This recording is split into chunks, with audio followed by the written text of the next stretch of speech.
Stand by to launch FanStream Sports. 3, 2, 1. Let's start. Hello, sports fans. Welcome to FanStream Sports. Nothing but pure sports. This is the JP Show. JP, it is so good to hear you back on the air. Stand by. Now, here's JP.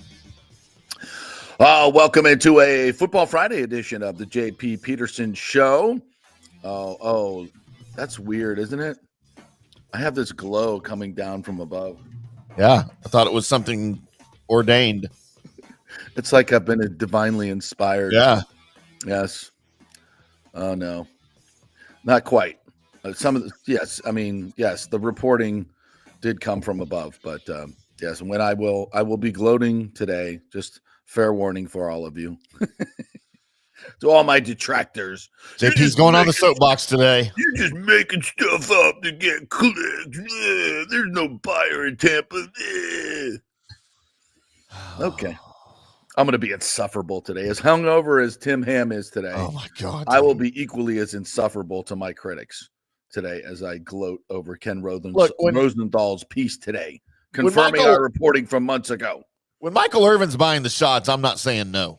The playmaker. They don't call him the playmaker just because he scores touchdowns, right? Oh, and we talked all the Dion last night, too. Oh, we got Dion update. He's big on Dion. Oh. After he was we were both just hammered, dude. It was a rough night. So you have the distinction of knowing two people that are being used by Deion Sanders to get more money. Yes. Look at you. Look how important you are in the scheme of things. Right. Oh, I can't wait to hear these stories today. Oh, IndyCar Tim, ladies and gentlemen, by the way. IndyCar Tim joining us from our Dallas affiliate, hungover as a mofo. Oh, my God. Well, I don't know what time I texted you. I don't remember texting you. I don't remember what time it was. I woke up to it. Well, let's find out. We have photographic evidence because discuss as I get I don't remember a.m. Eastern. I don't remember falling in bed. I says I light have one of my greatest stories ever tomorrow. Light meaning might. Tomorrow dash today. Michael Irvin, we're hammered. Okay, and I'm like, oh, teaser. God. No, I saw him on. Whose show was he on? Was it Colin Cowherd's? I think I was watching the other day, and he was all hype on Dion going to Dallas. I mean, listen, as Colin often says, we're in the interesting business. Yeah. What's more interesting than Deion Sanders being the Cowboys head coach and Jerry Jones being the owner still? I mean, what's more interesting than that? Are you kidding me? Let's go. I'm all in. So speaking of Dion, did you see Travis Hunter's rant? Yes. When he was told on the podcast that Carson Beck was getting $10 million from Miami over the next few years, I think $4 million up front. He went bananas. Where's my $10 million? Where's my $10 million? He wants 100. He wants $100 million. I'm going back to college to get $100 million. I'm like, not a bad idea. Not a bad idea. More than you're going to make in the pros for the next few years. But by the way, fly in the ointment. We're just all over the board here before we get into the race stuff. The Department of Education, the soon-to-be abolished Department of Education, has weighed in on NIL and says, citing Title IX, female athletes need to get as much money as the male athletes in NIL. Oh, gosh. Good luck with that.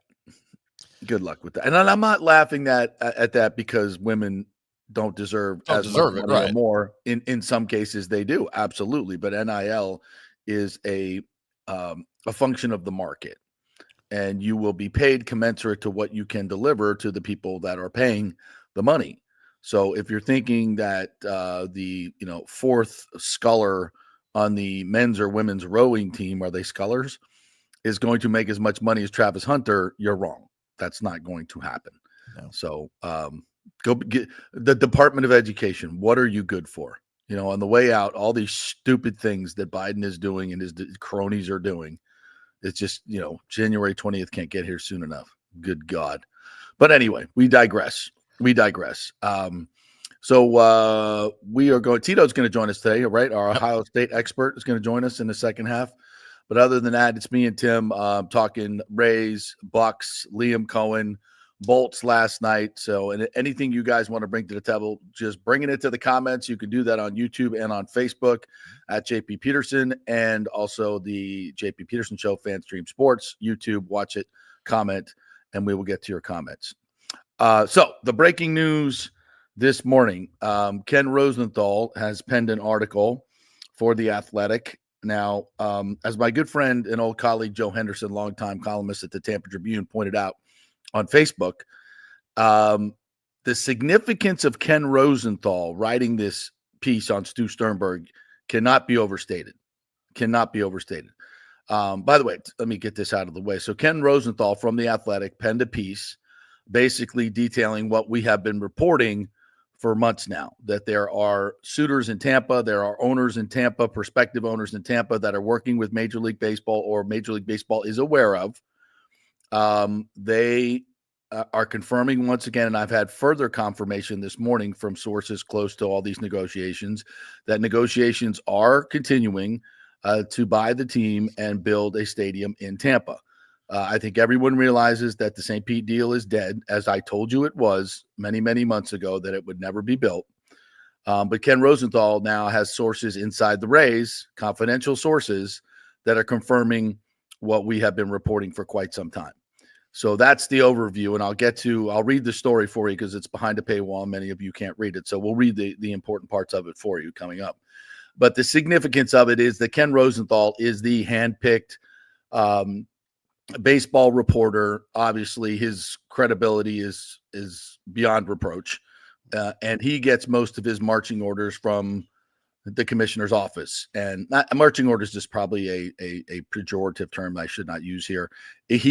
When Major League Baseball wants a story out, they go to Ken Rosenthal. Okay, and so this comes directly from the commissioner. It is a shot across the bow of Stu Sternberg, making it public, which tells me Stu is not playing nice with the commissioner and not playing nice with MLB. And he has never played nice with anybody. He just wants what he wants, and he tries to force it. Will force it through legalities. I'm sure he is planning on taking St. Pete to court, dragging them through the mud till he finally gets control of that prospective acreage. So now I think Major League Baseball is done being embarrassed by Stu Sternberg and is starting to play hardball. Sports cliche used by news person, starting to play hardball with Stu. And this is the shot over the bow saying, listen, we wanted to keep it private. We wanted you to get your business done in private and sell the team. But now you want to try to rake these guys over the coals and try to sell this team for 3 times what it's worth or whatever it is the hell you're trying to do. We're not doing that. And if you don't think it could get uglier, it can get uglier. So I think this is a very public shot across the bow to Stu Sternberg to let everybody know in St. Pete and Tampa and everything what we have been reporting for quite some time. There are buyers in Tampa that are interested in building in Tampa, not interested in building in St. Pete. This deal is dead. It's not going anywhere. So let's get into first of all, your response, Tim Ham, to what none of this is surprising, right? None of this is surprising, especially to listeners of the JP Peterson Show and elsewhere. You called all of it, and if you're a Tampa Bay Bucs fan, you can only hope that this is all true and accurate, and that it's happening and it's happening soon, because that is in the best interest of the Rays baseball club, of everybody that cheers for the Rays, and for everyone in the area. Yeah. So, and again, what I'm about to read should not be news to any of you guys, but I think to many people who don't follow this show or are my critics that say I make stuff up, this confirms everything we've been reporting, by the way. So you should figure that out, that I do know the people that are involved in this. I've spoken with them often, and I know what I'm talking about. So here's the opening salvo from Ken Rosenthal. First of all, the title of it, with Rays Stadium deal in jeopardy, owner Stuart Sternberg's tenure appears headed for a crossroads. That's a shot. That is a shot. That is a booming cannons from the Jose Gaspar right there. Stuart Sternberg of the Tampa Bay Rays is one of baseball's most successful, impactful owners in the past 20 years. But if Sternberg cannot salvage the Rays Stadium deal in St. Petersburg, and he can't, then he should sell the club to a group that would stand a greater chance of getting a park built in Tampa, where the team would be better positioned to thrive. Again, this is Rosenthal's. This is a half commentary piece. This is him gleaning the information. He has a source inside the Rays, which I'll detail later on, that he has given anonymity to. And for him to do that means that he's very much working with Major League Baseball, has the blessings of Rob Manfred.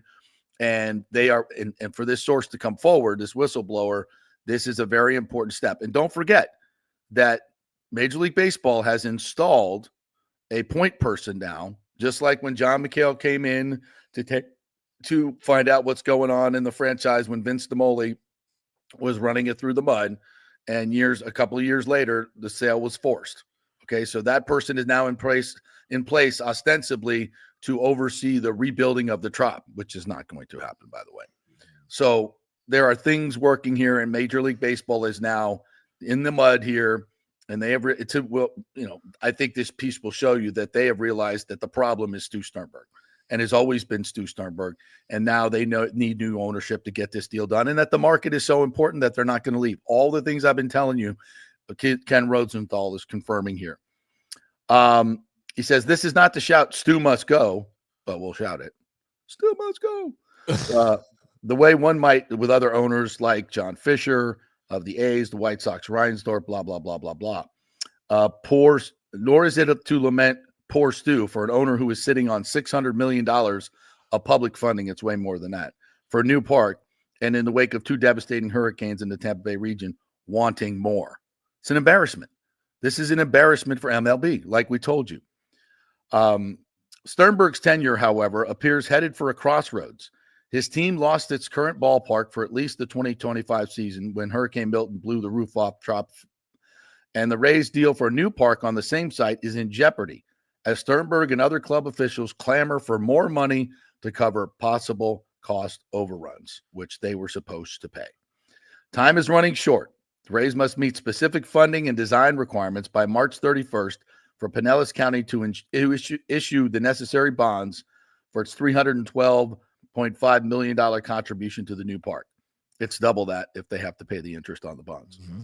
And MLB Commissioner Rob Manfred does not want the team to relocate out of the market, repeating to The Athletic what he has said numerous times publicly.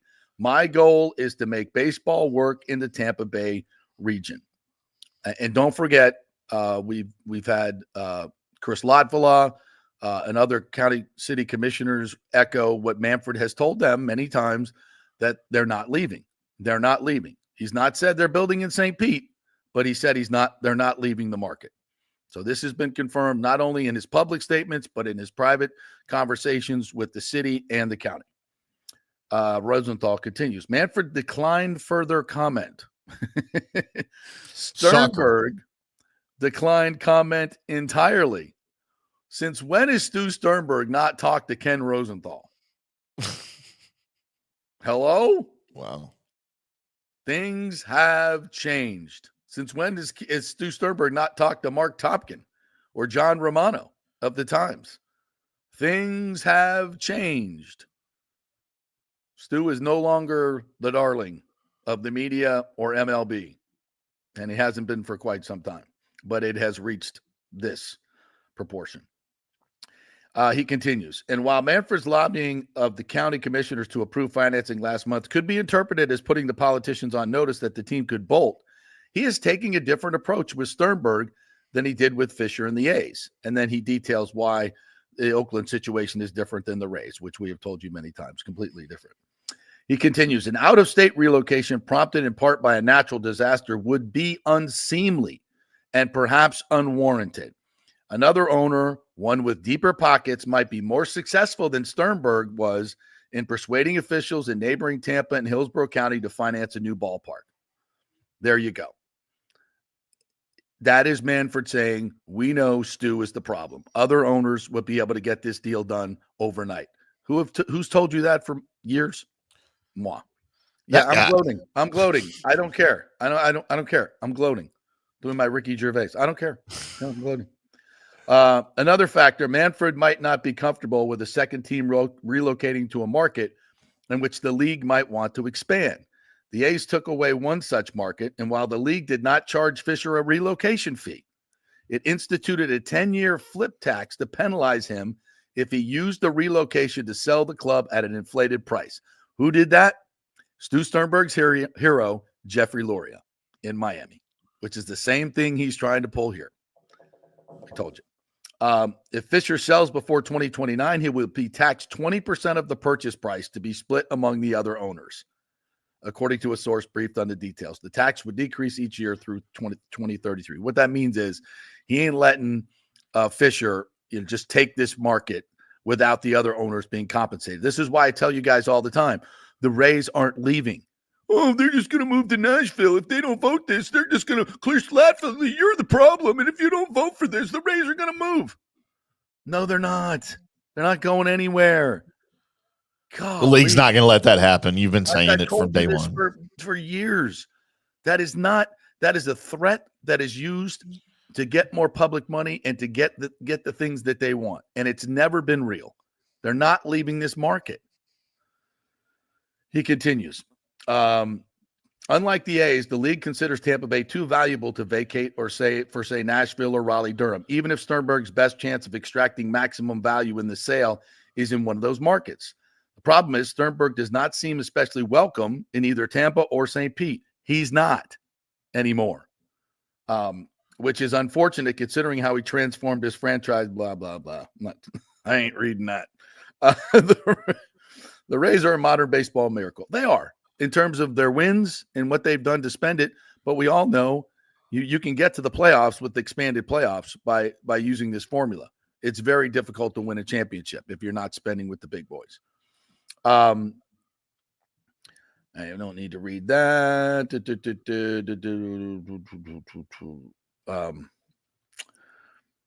This is all stuff that you already know about the delay and the supposed increase in the cost of it.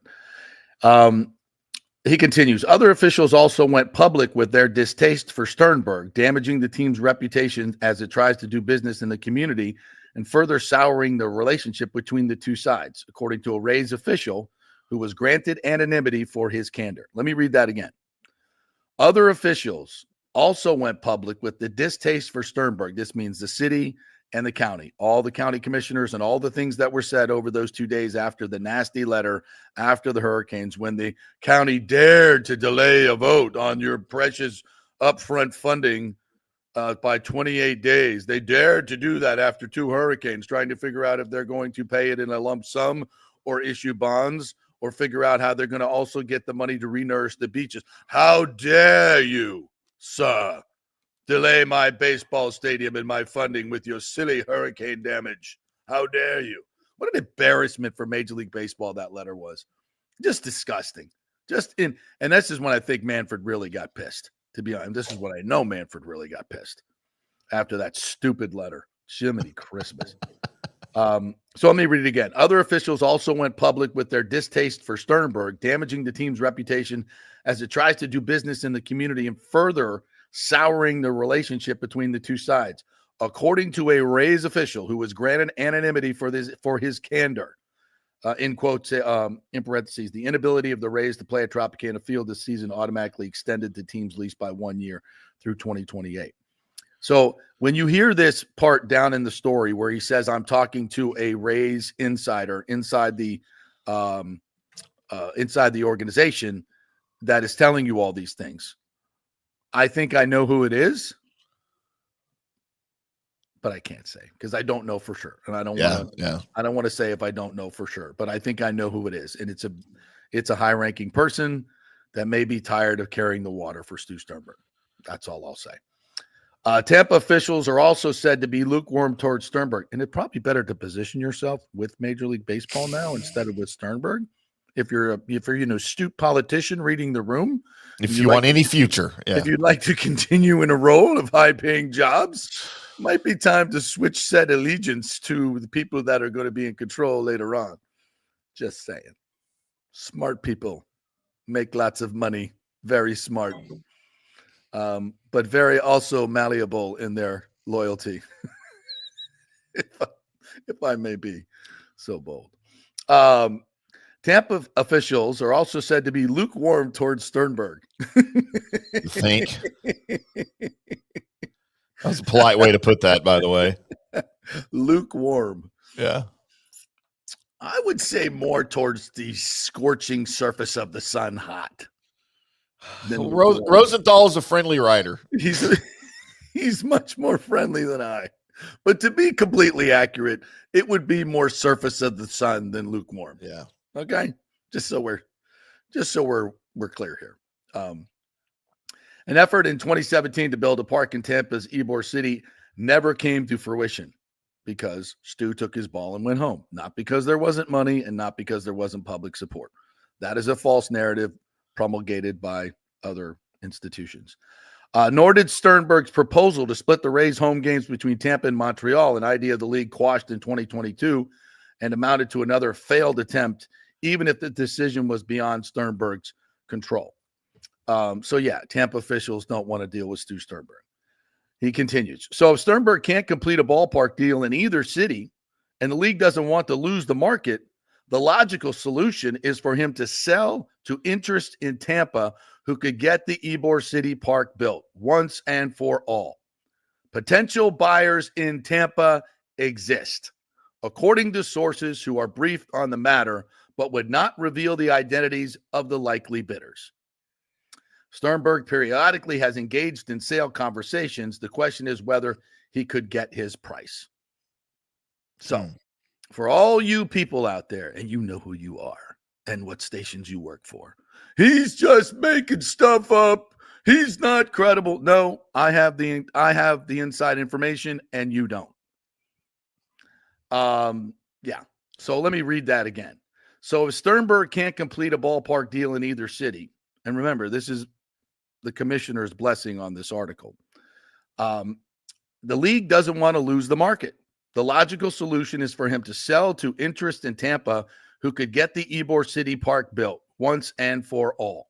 Potential buyers in Tampa exist, according to sources who are briefed on the matter, but would not reveal the identity of the likely bidders. Sternberg, think about that. Think about that statement right there and what we've been telling you, okay? Tampa doesn't want to deal with you. St. Pete doesn't want to deal with you. They all know now that what the partners have known for a long time, Stu's partners, and why they sued him. He cannot be trusted. His fiduciary responsibilities that he's supposed to uphold, he seeks to go around and screw you out of the money. And that's what he's always been about. It always has been about Stu and how much money he can make. Not about doing a deal in 2017, 2018 in Tampa that was very affordable and would have made him billions of dollars more. No, because he wanted everybody to pay for everything. He didn't want to pay for anything. And he took his ball and he went home. There was corporate support. Listen, Hillsborough's initial offering, was it as buttoned up as it needed to be? No. Could it have been worked on together? And like most times when stadiums are built, like in Texas there and everywhere else, if you have a willing owner and a willing public officials, which they did, you can find ways to figure it out. But Stu didn't want any of that because he knew he was going to have to pay a significant portion and didn't want to. So he just, and I said, why would I do this when I'm making $100 million plus profit at Tropicana Field every year? I just have a low payroll, low expenses. I don't pay anything for it. And I could just keep making money here until I force their hand at the end of the lease. I'm in control. Why not just keep printing money? And that's what he did. Why not? Well, maybe because the people in Tampa want to move forward with the stadium. And maybe the people in St. Petersburg deserve to redevelop that crucial property and have all the jobs, better paying jobs, more long-standing jobs than the ones that are part of this stadium deal. And folks, had they done that deal in 2017, that park would be built. We'd have no Hurricane Milton issues. You'd be able to sign Roki Sasaki. You want to blame that on the hurricane? How about you go get your stadium done 5 years ago, and then maybe you wouldn't have had that issue. A forward-thinking owner might have thought that way. Well, maybe if we get some certainty to where we play and it's in a better place and we get more revenue and it's where it should be all along, that would be better for everyone, including the folks in Tampa and the folks in St. Pete. Duh. But no, it's not about that. It's about me and how much money I can make. Well, at least I'm glad MLB has finally caught on to this. Let's see what's more. Okay, so getting the ballpark built is never easy. The hurricane only added to the Rays' degree of difficulty. And even if the park in St. Pete gets done, who's to say the Rays won't end up like the Marlins, locked into a 30-year commitment in a city where they have yet to succeed because it's a horrible location. Duh. Sternberg, a native of Brooklyn who now lives in St. Pete, seems to be one of the few who believes baseball can work in his adopted city. No, he doesn't. Ken, you got that wrong. He doesn't believe that. It was all a money grab from the very beginning. He was told to write that. Yeah, probably. Then again, maybe Sternberg knows better. Brian Scott, chairman of Pinellas County Commissioners, said in November he believed it was possible the Rays were looking for a way out of the ballpark deal. It would be the most cynical of plays, but considering all the Rays are up against, the financial damage caused by the hurricane, the potential increase in the cost of the new park, the loss of rare positive momentum, it would be understandable if Sternberg was having second thoughts. I don't post it that way. I understand what Rosenthal is saying here, but to me, I'm way more cynical than that because I've dealt with it for so long, and I still think he probably sees Sternberg as a sympathetic figure. Clearly, by writing that, he does. I just don't see it that way. He said, if somehow the Rays can bridge the funding gap through corporate support, government support, whatever it takes, perhaps this whole thing could still work. If not, then Sternberg should get out and sell to an ownership group willing to make a greater investment and negotiate a ballpark deal in Tampa. It might be the best outcome for all. It's Ken Rosenthal writing this at the end of the piece. I'll say it again. If not, then Sternberg should get out and sell to an ownership group willing to make a greater investment and negotiate a ballpark deal in Tampa. It might be the best outcome for all. You know, it's, do I like to be right? Yeah, I like to be right. Am I gloating? Absolutely, 100%. But to me, it's why I'm so excited is because what has happened over the last few months in the county and the city and has laid bare to all is the way Stu Sternberg operates. And he has never, as Chris Lopoulos said, and the city commission said as well, that they don't believe that Stu Sternberg has the best interest of Tampa Bay in mind. And I've said this for a long, long time. If he did, these deals would have been done long ago. There would have been a new park in Tampa. And that was the time. And I remember saying it on this show. I said, Stu, you know, why don't you just embrace the county? Because this was right when it went bad. I said, Stu, here's an opportunity. The deal is not perfect. Work it out. Work it out. Figure it out. Get down in the mud. And yes, you're going to have to pay some money. But MLB will give you $150 million in loans. You know, the state, if you do this the right way, the state will help with funds. The city at that point had not come in, but could have been used. I was told that by city officials. There was money at that time for the city to put in, but Stu would not work with them. And this has always been the problem. He doesn't want to work with anybody. He just wants everything his way. When he trades for players, when he does anything, it's always his way or the highway. He's going to win big or it's not going to happen. And that's not the way you endear yourself to public officials, to a community. And this is why Stu Sternberg has never had the community wrap his arms around him and get this stadium deal done, because he doesn't act like Jeffrey Vinnick. He doesn't work together. He's not a consensus builder. He doesn't do what the Glazers do and meet you halfway or put even more money into the renovation of the stadium like they did at Raymond James. And work actively in the community and live here and be a part of the community. You know, he may have recently lived here, but is anybody wrapping their arms around Stu Sternberg? No, it's because of the way he's been dealing. And now everybody knows it. Everybody knows it. The city of St. Pete is like, man, what have we done? What have we done? The county certainly knows it.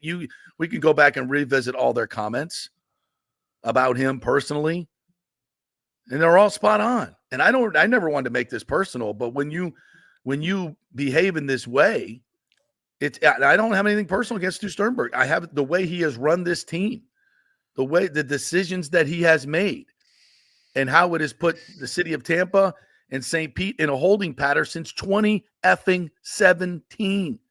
We've been kissing his ass trying to get this deal done. And finally, Major League Baseball has come to the conclusion, this guy's the problem. It's not Hillsborough County. It's not Rick Baker. It's not Rick Kreisman. It's not Jane Castor. It's not the city of St. Pete. It's not this mayor. It's not that county commissioner.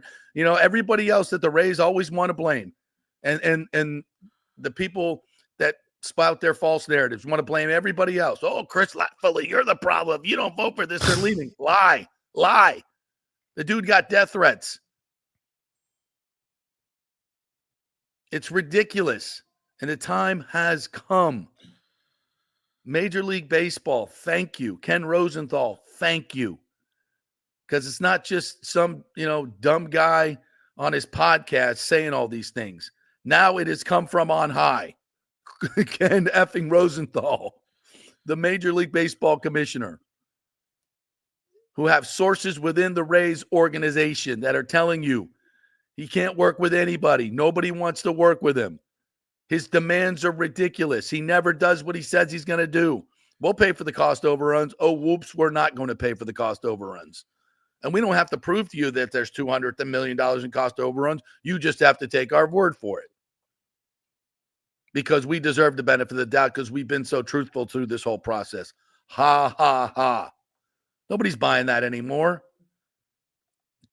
Even the people in the media that have carried the water for Stu Sternberg for so long have finally come to the realization, I was wrong. I repeated all these lies. I put them out there as false narratives, and I was wrong. He's the problem. The way he runs this team is the problem. And finally, thank you, Ken Rosenthal. Thank you, Commissioner Manfred. And thank you to the people of Tampa that are going to hopefully buy this team. And they're going to have to negotiate a fairer price than Stu wants right now. That's for damn sure. He wants to make, an unreasonable profit. And if the new owners are forced to pay that for the team, they won't have money to run the team.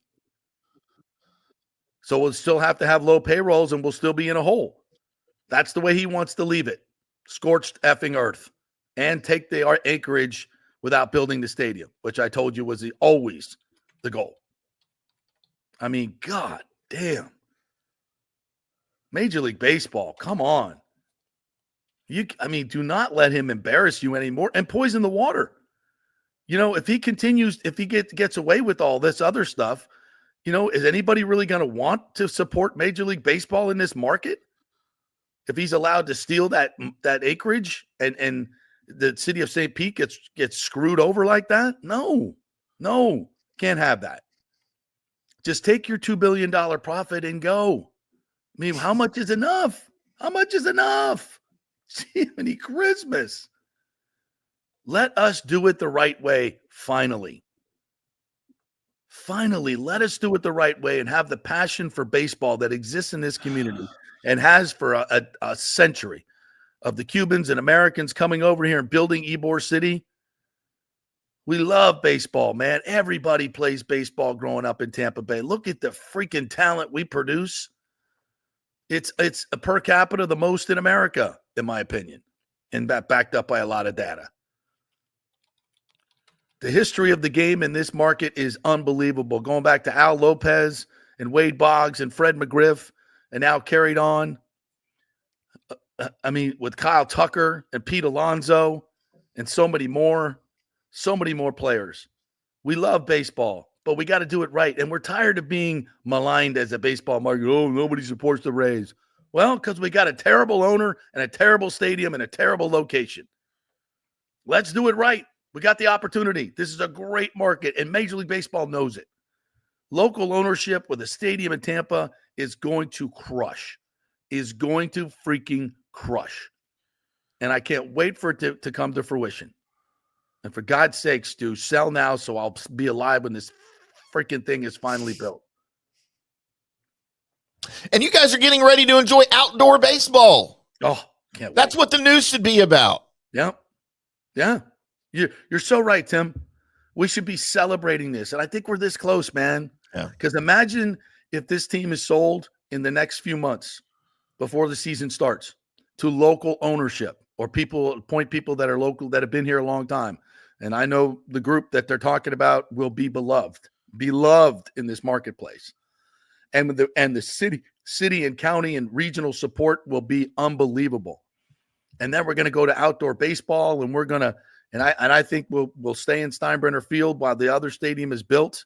We can add seats to it and make it bigger and better, but the vibe is going to be through the F, and it's going to be amazing, incredible, and it's going to be ours, And it's funny.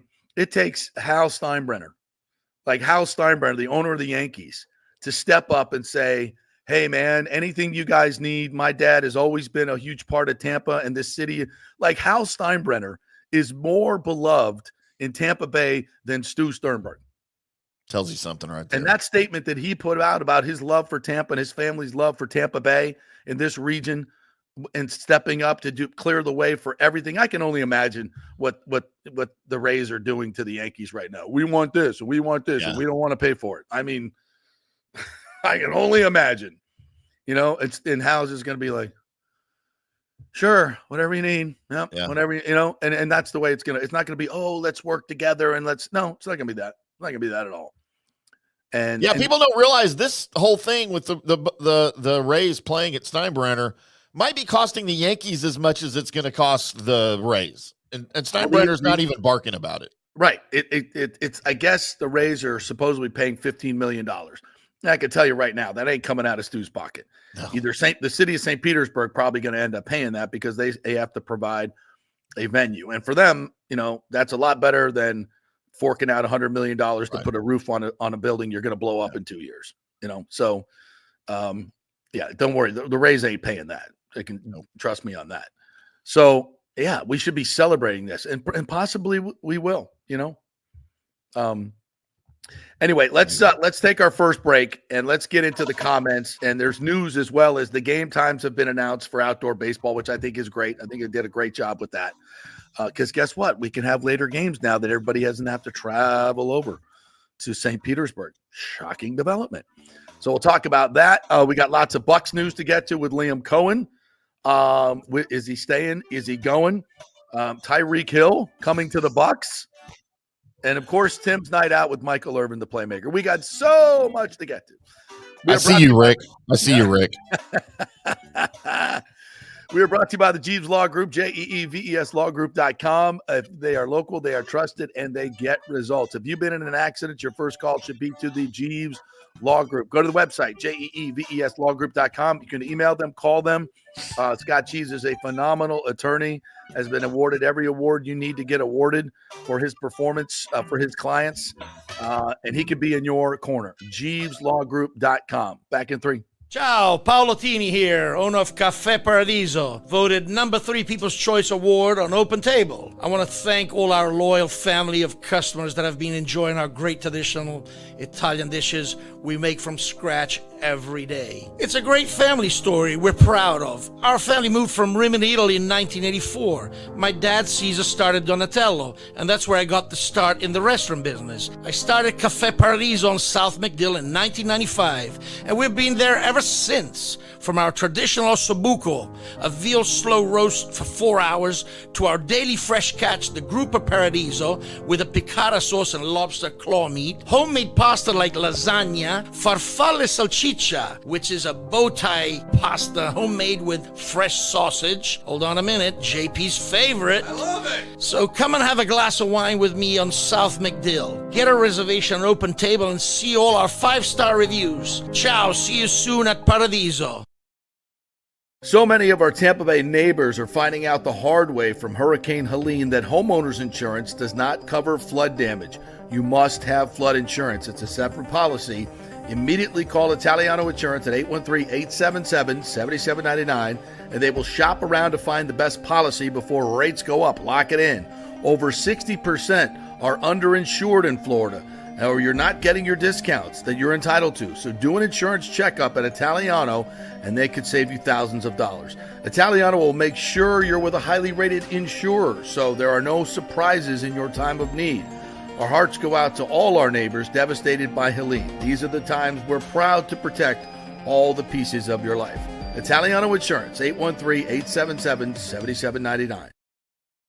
Old Hurricane Helene put a hurting on Tampa Bay, and for many of you, the rebuild will be a long process. You must beware of unscrupulous contractors offering up quick fixes for incredible prices. It's a scam.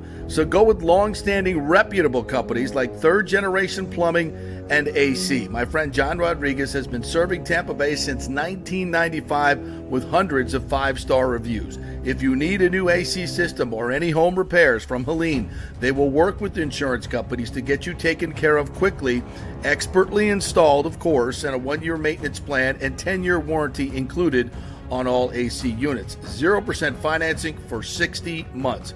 Contact them at thirdgenerationplumbing.com or 813-961-8024. That's 813-961-8024, thirdgenerationplumbing.com. Let's go! Right now, back to the show on FanStream Sports. All right, welcome back to the JP Peterson Show, brought to you by Bay Area Modern Medical Center and Chris Lugo, PA. His concierge medicine services are now up for your enjoyment. You can sign up and have a primary care physician that is in your corner and constantly advocating for you, and not the insurance company telling you what you can and you cannot have. Have someone behind you that knows what they're talking about, knows you personally, knows your blood work, knows your metabolism, knows everything about you, and can advocate for you. And that's Chris Lugo. So sign up for his concierge medicine service. It's more affordable than you think. Just go to Bay Area Modern Medical Center, BAMMC.com, and you can schedule a free appointment with him, and he can tell you all about it, give you the pricing and what you get. 24/7 access to a doctor that will take care of your every need and be there for you. And that's immeasurable, because your health is paramount, right? Without that, you got nothing. Doesn't matter how rich you are. Without your health, you got nothing. So have an advocate in your corner. Bay Area Modern Medical Center, BAMMC.com. I got a quote from Chris Latvala, commissioner at Pinellas County. You all know Chris. He's been on the show. He just read the article, which he was quoted in, by the way. He said, on the field, Stu Sternberg's accomplishments are unquestioned. He brought Tampa Bay our first bit of success by bringing in some of the greatest minds our national pastime has ever seen. Joe Madden's team in 2008 will always be remembered. Ooh, ain't that the truth? During a pandemic, Brett Phillips and Randy Rosarena brought us pennant and memories we will never forget. Unfortunately, off the field, Stu Sternberg ownership is a different story. His penny pinching and inability to get a stadium deal finished is nauseating. The Rays now have the deal Stu wanted, and the Rays signed in July. If he is unable to fulfill his obligations, there is only one thing left for him to do: sell to someone who can. That's from Chris Latvala. And he's spot on. Good dude. He is. And he's endured a lot that he shouldn't have had to. Yeah. It's a thankless job, isn't it? Can be at times. Kind of like ours. Yeah. All right. Before we get to the comments. So, how was last night? About last night, Timmy. How'd you run into the playmaker? So I got a call actually while we were doing yesterday morning's show. I was trying to make lunch plans for after the show with a lovely lady, and that fell through. So I get a call from one of my editors over at Athlon Sports over at the Star, who covers and handles all my Cowboys assignments. He said, "Hey, we're just having a little meeting of the minds over here at the Star. It's at I forgot the name of the bar. So for those that don't know, the Star is, of course, the Cowboys headquarters right here in Frisco, and it's also a huge entertainment district. High-end bars, high-end restaurants. Very. Yeah, I went there when I was in town last time. Cool place. Loved it. Yeah. Very hoity-toity atmosphere, and I'm like, all right, usually my editor, he's paying for drinks anyway, so I didn't really care. So you put your best T-shirt on. I wore exactly what I had on, and I've got my joggers on at the studio, right? I'm not dressed up or anything. My little sweatpants. So anyway, I roll in there. It's not that big of a deal. I roll in there. I was about 15 minutes late because it takes you that long to park. When you're trying to find somewhere to park over there, it's freaking ridiculous. I hate hanging out down there. But so I walk in and there's Mike and there's Richie, a couple of the guys that I write with, and I was like, and they got like 2 shots in front of them, and they're not huge drinkers. I'm not really either when I go out anymore. I can't do that. And Mike said, "Oh, we got one more coming." And I'm like, "Oh, okay, cool." I didn't even ask. I don't care. Like, what are we talking about? And he's like, "I just thought it'd be good for us to get out. We hadn't seen each other in a while and have some drinks." I'm like, "Okay, cool." About that time I hear, and this is a huge, huge place. It's got an upper level. It's got an arcade upstairs, but it's all open on the downstairs. Like the arcade, all the upstairs is like around it, like a loft, right? Right. So it's huge. It's open. It's loud. And all I hear coming from behind me is, "Oh, ha, ha, ha, ha. There they are." The unmistakable laugh and voice of freaking Michael Irvin, who, you think these guys keep a low key when they will go out in public, right? Oh, no. And it's impossible for him to do so. Yeah. And he's got about 4 humongous dudes with him that are his crew, I guess. I didn't know any of them. They come over and they sit down, and he hadn't sat down for 10 seconds before there is a tray of shots. Like already, I don't know how he facilitated that. And there, keep in mind, there's 8 of us. Yeah. I bet you there were 25 shots on this tray. And I'm just like, oh God. The standing order when he walks in. They know. So, this is how the night starts. Yes. And he grabs me by the back of the neck and just shakes the back, because I haven't seen him in forever. We haven't hung out in years, right? Just grabs it, just shakes me like a rag doll. And I'm just like, he's 55. I'm 53. He can still play. Like, he is in such shape. Yeah. It's crazy. So we go to, I think he did 5 shots, just boom, boom, boom, boom. And it was tequila. Oh. Tequila. Not chilled, not dressed, just tequila. Like, I don't mind tequila, but I like it cold and I like it with a lime or whatever. Yeah, a little salt and lime. None of that stuff. That's for pussies. That's for writers, not players. Well said. Clearly. Well said. If you're gonna drink with me, this is how you're gonna drink. God, so that was pretty close, right? That was it. Yeah, that was it. And so I'm like, I was already trying to get in and out because I had made plans to, an ex-girlfriend of mine was helping open a new bar as a bartender up in Prosper, up north of Frisco and Little Elm, where I live. It's like a 20-minute drive, and I didn't want to get hammered because I wanted to go up and see her. Yeah, of course. And I'm just like, all right. I'm like, okay, well, here we are. I said, let's do this. So they serve these humongous, like 32-ounce draft beers. I was drinking my Miller Lite. And I bet I had 8 Miller Lights, and I lost count of shots. Mike ordered another tray after we finished all those. And Richie and Mike, my guys I was with, they bowed out early. Like, they were like, yeah, we got to go. And I'm like, what are you doing? I'm giving them this face like, don't leave me here. Don't leave me alone with these people. God. So, here I am with Michael Irvin and his freaking crew they're monster dudes, like monsters. Right. And they're just putting it all away. And I'm like, Mike, I can't stay long, man. I said, I got an engagement. He goes, where are you going? Where are you going? And I told him, I said, man, an ex-girlfriend of mine, is, helping open a bar. She's bartending tonight. It's the first week they're open. I told her I'd come up and say hi or whatever. He's like, where's this place at? I said, it's up in Prosper. He's like, I know Prosper. Dion used to live in Prosper. I'm like, I know Dion used to live in Prosper. So anyway, he wanted to go with me to this other bar. Let's go. I'm like, okay. What's a better way to open up a new bar? It's kind of far. And he's like, I ain't driving. I don't care. I got a driver. Right. I'm like, yeah, but I don't. Smart. Yeah. So anyway, it was just him and one other guy that ended up tagging along and going up this little bar. We walk in the door and it's just freaking Prosper's growing. It's massive, but it's still a sleepy little country town, right? Mm-hmm. Cowboys, hats, boots, jeans, Wranglers, puffy vest jackets, everywhere. Here comes a playmaker. And freaking Michael Irvin walks in with me. That's so Ashley sees me and runs up to me and gives me a big hug and everything. And she's like, who's your friend? Like, she had no idea who he was. Oh, come on. Who's your friend? Now, she knows nothing about sports. I said, this is Michael Irvin. My friend's about to get you 1 million likes on freaking Instagram. That's what my friend's going to do with your new bar here. Yeah, that's a cool story. That's awesome. And I was only going to stay and have a couple of drinks, but I didn't pay for anything all night, dude. He covered all of it. But yeah, I got home at probably. That's what the good ones do.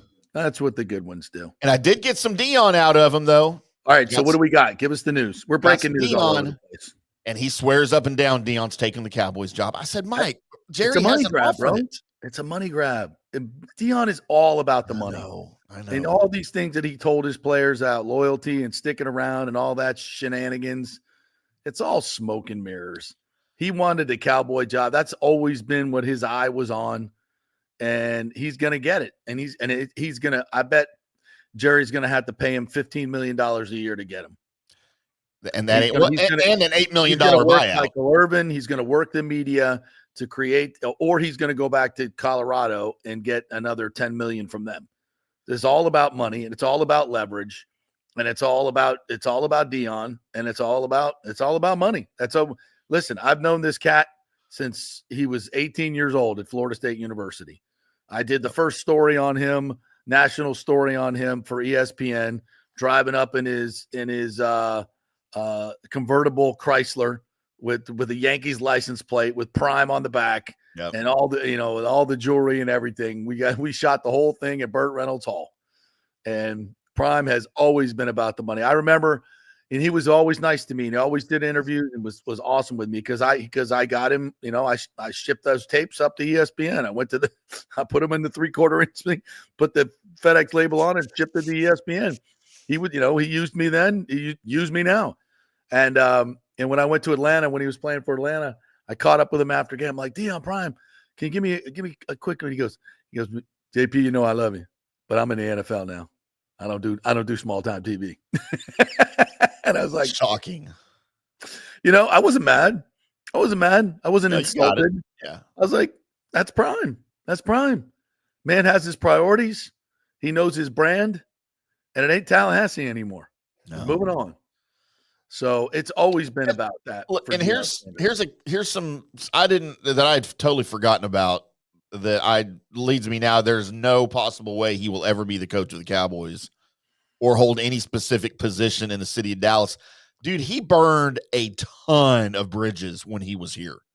Yeah. Like as a player and then before he went into coaching. With the high school and stuff. With that freaking school that was nothing more than a money grab for – dude, he burned – he still owes people hundreds of thousands of dollars from that school, that the Prime Prep Academy is what it was. And it was – what was that? He opened a school for his kids to play football at. That is all it was. Yeah. They didn't have a baseball team. They didn't have a basketball team, but it was a legit school. They had teachers. They had janitors. They had an office staff. But it was a private school for his kids to play football. That's all it was. And when his kids were too old to play there, he didn't give anybody notice. He bolted the doors and he stopped paying paychecks and he stopped paying the mortgage or the lease on the building and still owes all of these people. They just show up at work one day and the doors are locked. No notice, no warning, no nothing. Now all these people are out of jobs. And how much federal money did he get for that? Oh, all of it. Yeah. State and federal money. He would walk $1,000 tabs at bars thinking that everybody owes me. They're just going to cover it.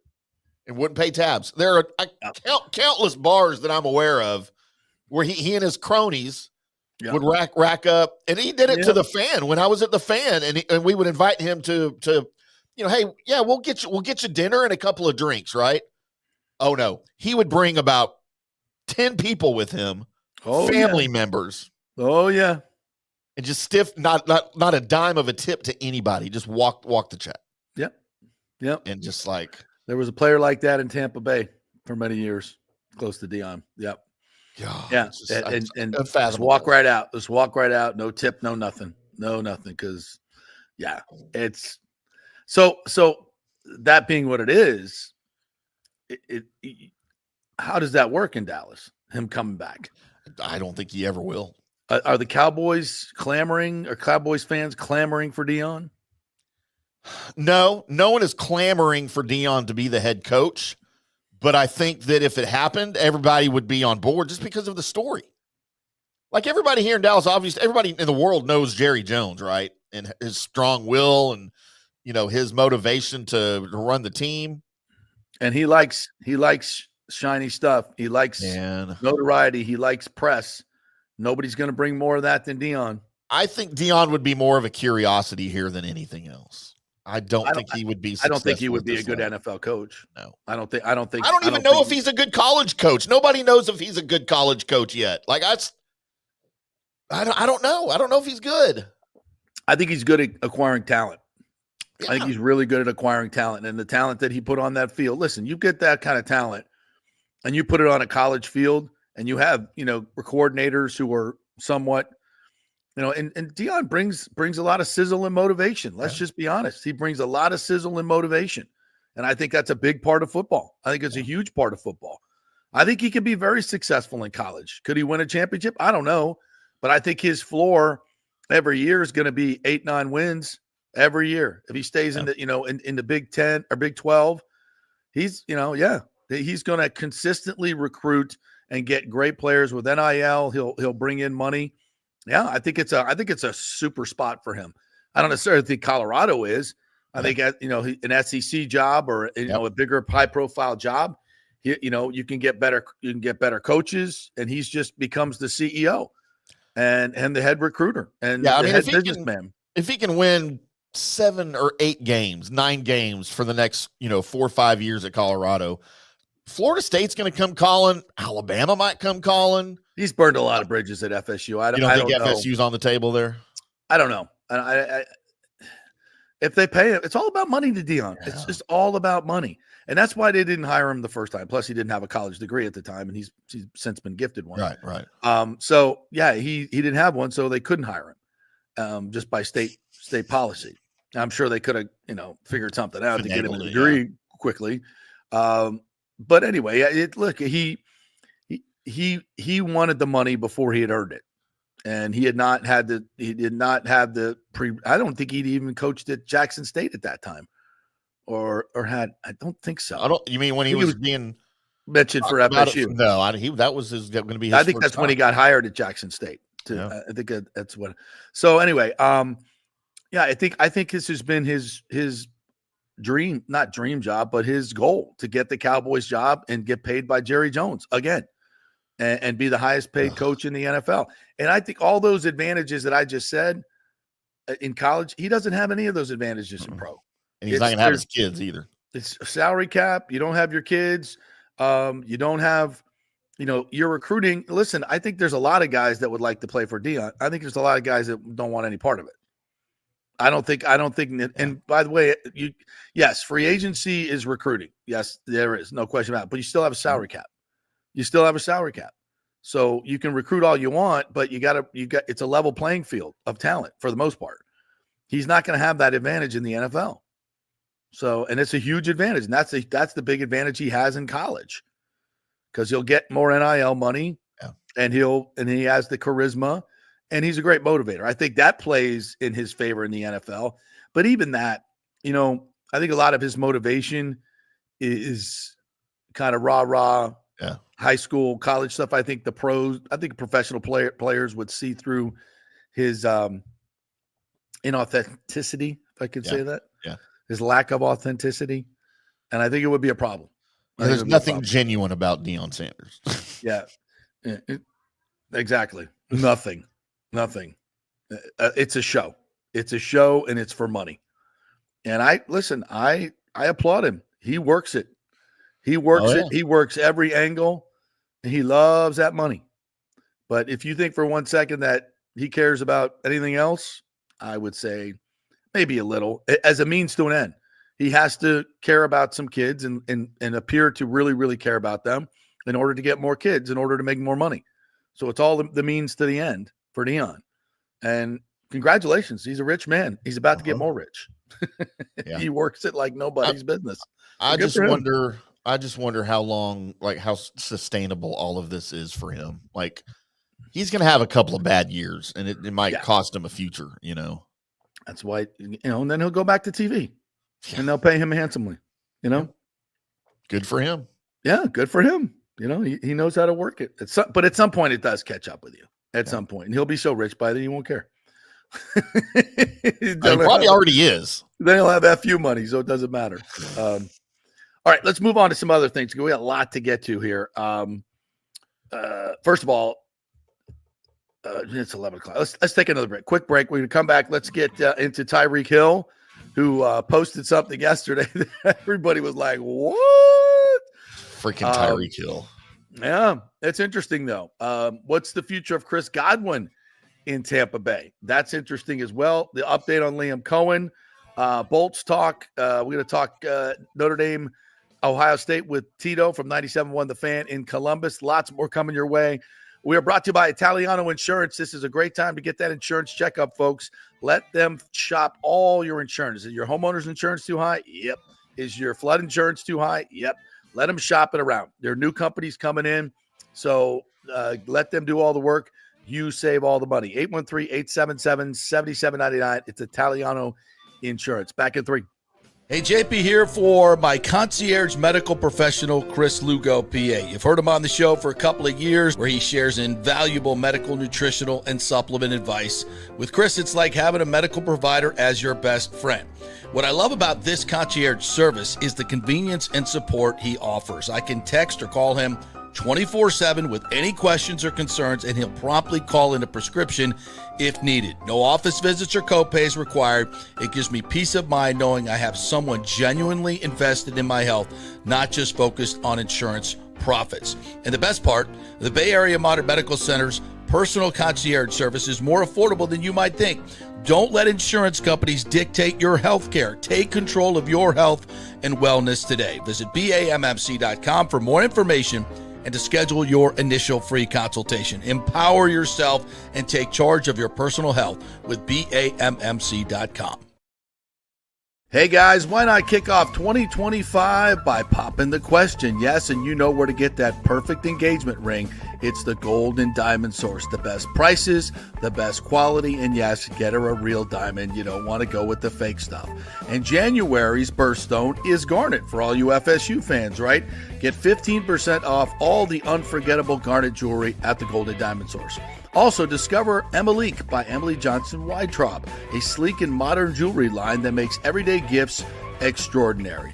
And don't forget, you have any unused gold? Turn it into cash or a stunning new piece. With gold prices soaring, there's no better time to trade up. You can do it all at the Gold and Diamond Source, 3800 Omerton Road, always online at thegoldendiamondsource.com. JP here for the Jeeves Law Group and my man Scott Jeeves. If you're going to hire an attorney, do you want some guy looking for a quick settlement and a quick buck, or do you want an attorney with some chops? Scott is a board-certified civil trial lawyer and a certified circuit court mediator. Been practicing in the Tampa Bay area for over 30 years. He is a peer-reviewed AV preeminent-rated civil trial lawyer. They just don't hand out those classifications. He's been the lead class action counsel on many complex consumer protection cases and has handled hundreds of serious personal injury cases. He's dedicated his career to protecting injured victims and is committed to vigorously representing you. We're local, we're trusted, and we get results. Personal injury and personal attention. Call for a free case evaluation. That's 888-9-JEEVES. That's 888-9-JEEVES. The Jeeves Law Group. Let's go. Right now, back to the show on FanStream Sports. All right, welcome back to the JP Peterson Show on this Football Friday. We got to talk a little football here coming up. The Golden Diamond Source is your place to get that ring in 2025. That is the spot for the best location. You get in, don't have to worry about the mall stuff. You park right there. You go in, great customer service. What's your budget? Okay, let's show you something. You got interest-free financing, 3 to 5 years. So this is how much you can spend. This is how much it's going to cost you a month. This is how beautiful it is. This is what it compares to. We're not going to pressure you. This is the one. Great. Wrap it up. Let's go. You're done. It's a tough process. I know it is, guys, but they make it easy. Gold and Diamond Source, 3800 Omerton Road, always online at thegoldendiamondsource.com. How about this one from Denver Hardin? JP, want to let you know I drove over an hour to Cafe Paradiso last night for my wife's birthday dinner and let the owner know you sent me. And the food was amazing, and they gave my wife a cake. How about that? Great people over there and great food. And John Hill said he just made a reservation as well for this weekend. You're in for a treat, John. Potential advertisers out there, this show works. People listen, people watch. We tell them about your great business. So we have a few slots open for the 2025 season. Contact me, JP, at the jppetersonshow.com, and let's help out your small business. We love to help local small business. That is our passion. But if you got a big business, we'll help you too. Cigar City, beer, let's go. All right, so where do we want to go here, partner? Tyreek Hill. I think let's do a little bucks here. The cheetah. So he tweets out something to the effect of about to go to Tampa, about to drive the 3-hour drive to Tampa. It's a breeze. So now if you're in the Fort Lauderdale area and you're near Alligator Alley and there's no traffic, you can get here in about 3.5 hours. I've done it. And especially the way he drives, maybe 2. But the bigger thing is, which coming to Tampa for? We're all full here. We're all full of crazy. We've had our crazy AB moment. And we're all full up here. What was that line in the movie? Oh my God, one of my favorite movies with Jack Nicholson when he was crazy. Which movie? He's crazy in a lot of his movies. Everyone is like, you're selling crazy and we're all full here. Something like that. Great line. Here's the tweet, by the way. Yeah, right here. Our drive to Tampa about to be a breeze. I mean, would he look great in a Bucs uniform running down the field? Sure. But, the quitting on your team, all that nonsense going on. He's getting older. He's getting hurt. He costs a lot of money, but just explode your salary cap. Now, I don't know how much his salary is now because he's a couple of years into that ridiculous deal. A lot of that might have been up front, so maybe his salary is a little bit more palatable. But this great culture that this team has built, he is anti all that. He is just anti all that. I'll have to look into it a little further, but at first glance, I would much rather bring back Godwin on a franchise tag and go with Godwin, Evans, and McMillan, and and maybe draft another receiver. Yeah. But yeah, I'm not in on that. What do you think? I just don't know how much you need to tinker with the roster. I mean, you definitely need depth at wide receiver. We don't know what's happening with Godwin. I hope he's back. If Tyreek Hill's in play, you're not getting Godwin back. I'd rather have Godwin than Tyreek Hill, to be quite honest with you, if I had my choice. I like the way Jalen McMillan came on towards the end of the season. Mike's going to be Mike. Yeah, he's getting up there in age, but man, he sure ain't showing it. I know he had that little hammy injury, but whatever. I just like go out in the 4th or 5th round and get you another rookie, a young guy that's not going to cost you a lot of money, and let him work with Baker and hopefully Liam Coen. Yes. Speaking of which, you had a tidbit from an ex-Cowboys coach who's supposedly in the know. What have we learned? So 105.3 The Fan here in Dallas, the flagship station of the Dallas Cowboys and Texas Rangers, by the way, had Dave Campo on. Old Coach Campo, head coach of the Cowboys from 2000 to 2002. 3 straight seasons of 5-11 football, JP. Who can forget the Dave Campo era? Oh, my God. Great dude. Horrible. Good coordinator. Good defensive backs coach. He actually was the DB coach much later after he left the Cowboys in Jacksonville, I think, for 1 season, and still does some TV and radio in Jacksonville. Mm-hmm. So they asked him specifically his thoughts on the coaching search and what he feels the top candidates are based on what he's hearing out of the organization. And he named 3 names, and none of them were Liam Coen. Interesting. Robert Saleh, Ben Johnson, Joe Brady. Those were his 3 picks. And yeah, he didn't even mention Liam Coen during the entire conversation. So maybe news for Bucs fans, at least on that front. Yeah, and I texted with our good friend Rick Ballou, and I said, "Have you heard anything?" He said, "Nothing credible yet about the interviews." And their first round of interviews is about 12 different guys. Right. Yeah. No. And by the way, just a quick aside, I heard Ryan Clark talking about the hiring of Mike Vrabel.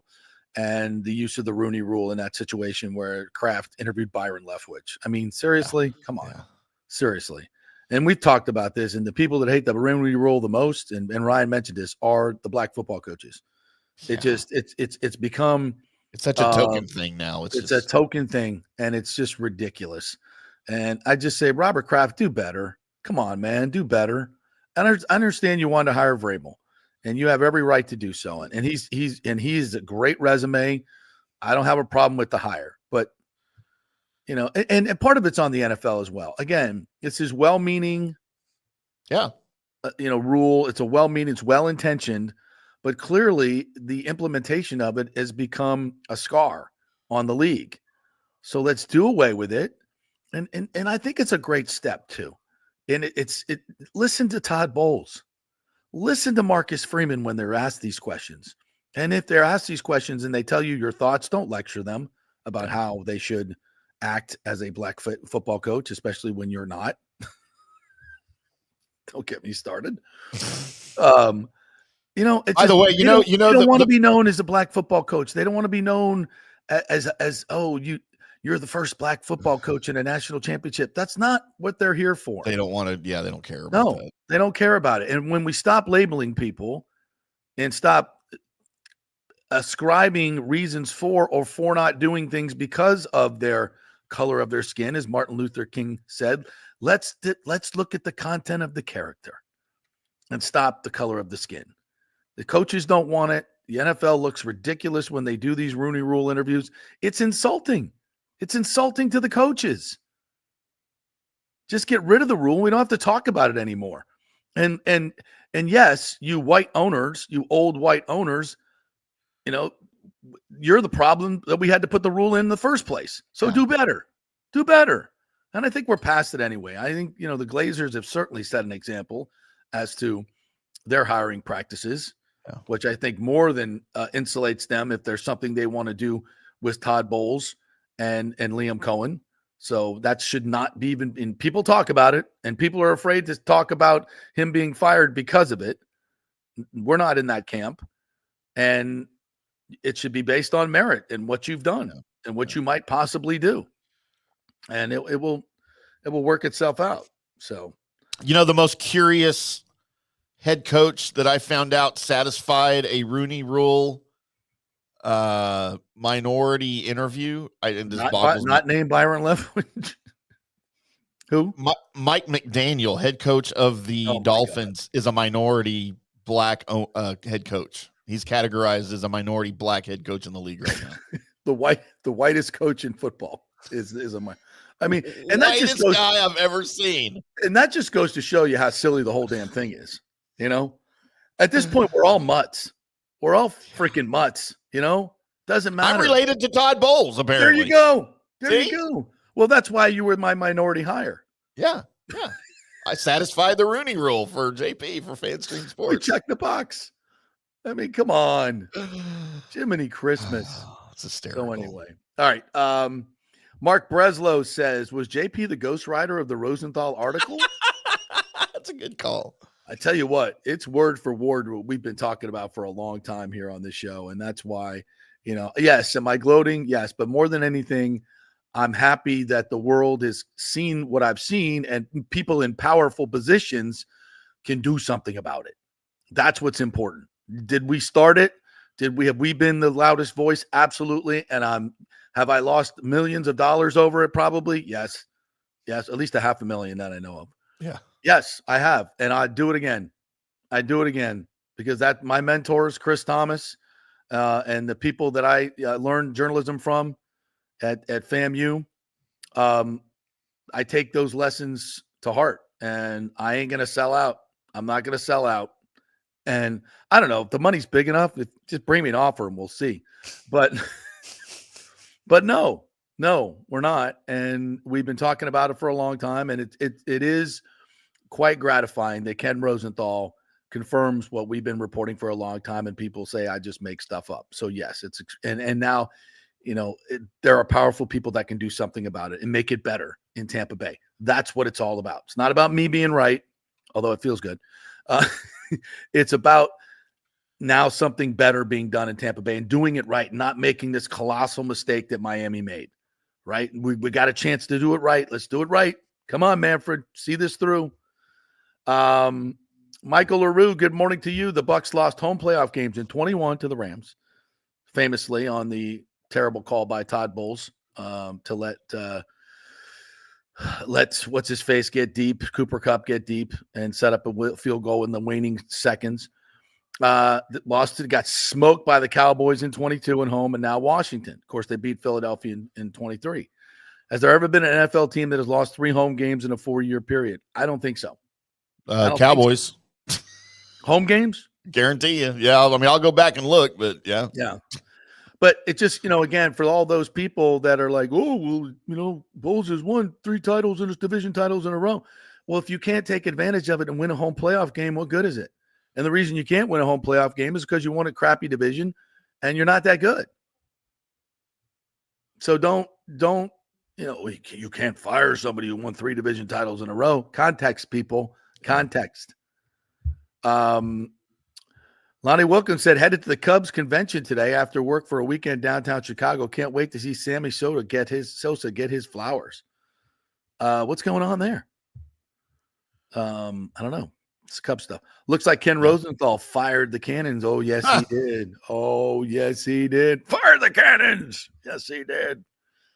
Michael LaRue says NIL stands for name, image, and likeness. If you play a sport where no one knows your name, no one sees your image or cares to reproduce your likeness, then you shouldn't get paid a dime. Thank you, Michael LaRue. That's the way it works. So he's referring to this Department of Education memo, which is not a piece of legislation. It's one of these stupid executive orders that are unconstitutional, but have to be implemented until it gets through the courts. And we realize that, no, this doesn't really exist, but the damage is done. And you know what you're doing. Yeah. And when you put these stupid orders out that are unconstitutional, that aren't going to hold up in court, you're just effing stuff up to gum up the works and further your personal agenda. And it's shameful because it certainly doesn't help female athletes, which purporting to help. It's not what's going on here. Yep. Kenneth McCleary says, well, I, for one, am excited about the possibility and hopefully eventuality that Stu is gone. The Rays are in Tampa, and I can watch them at a new stadium in Tampa, LFG. That's right. Heck yeah. And home games are going to start at 7:35 because what that does is it distances you a little bit from the afternoon rains, which is smart, right? So that's a smart thing.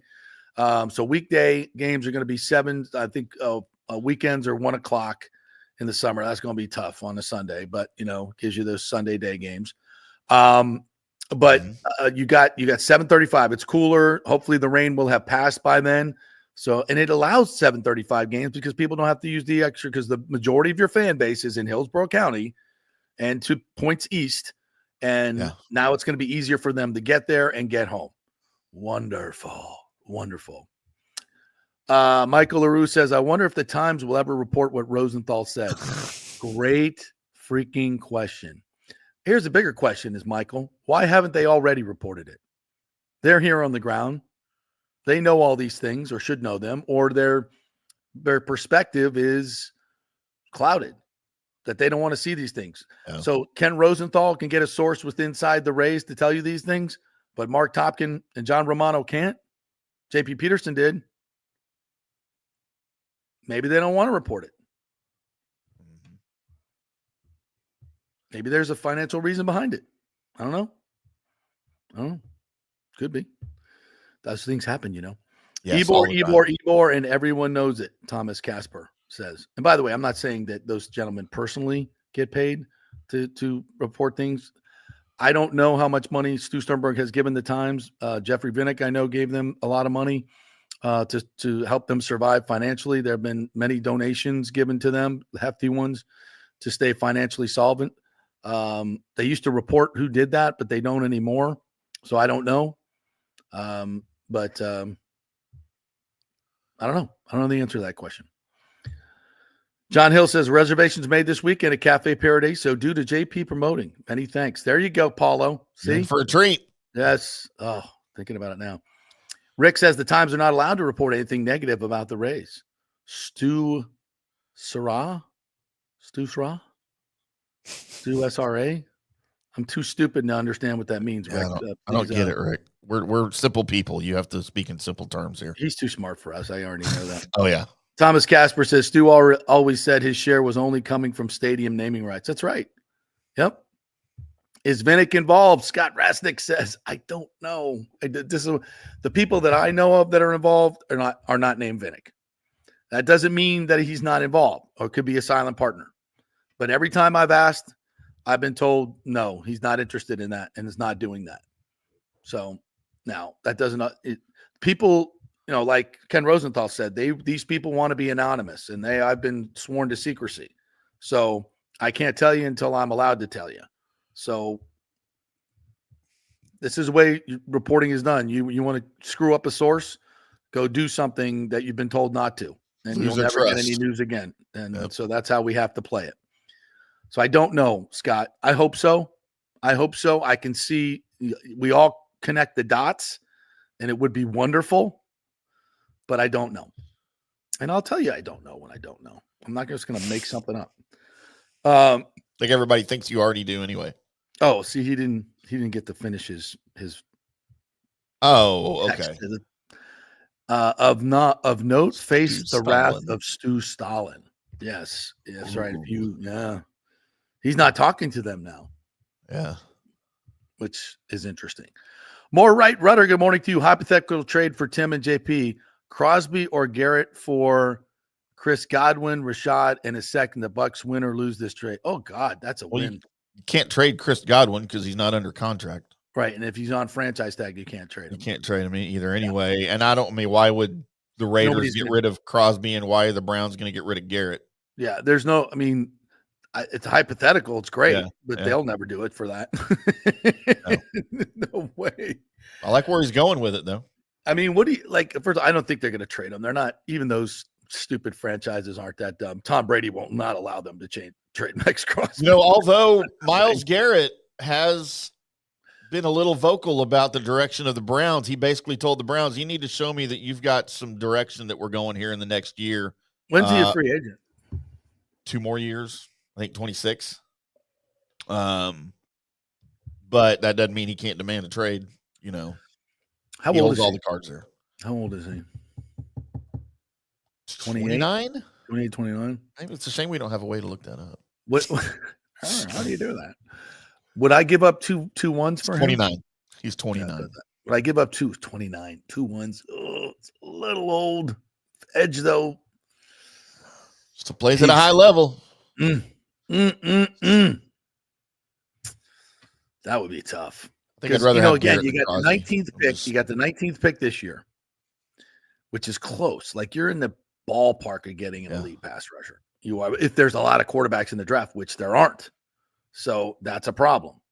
We don't need a quarterback. You want lots of quarterback prospects to go ahead of them, just eat up those picks like they did last year. Yeah. So I don't see that happening. So if you want to get an elite pass rusher in the draft, you're going to have to trade up. And because this year you're going to pick 19th, and this team's going to be really good next year. So you're going to be in the 19s or 20s next year.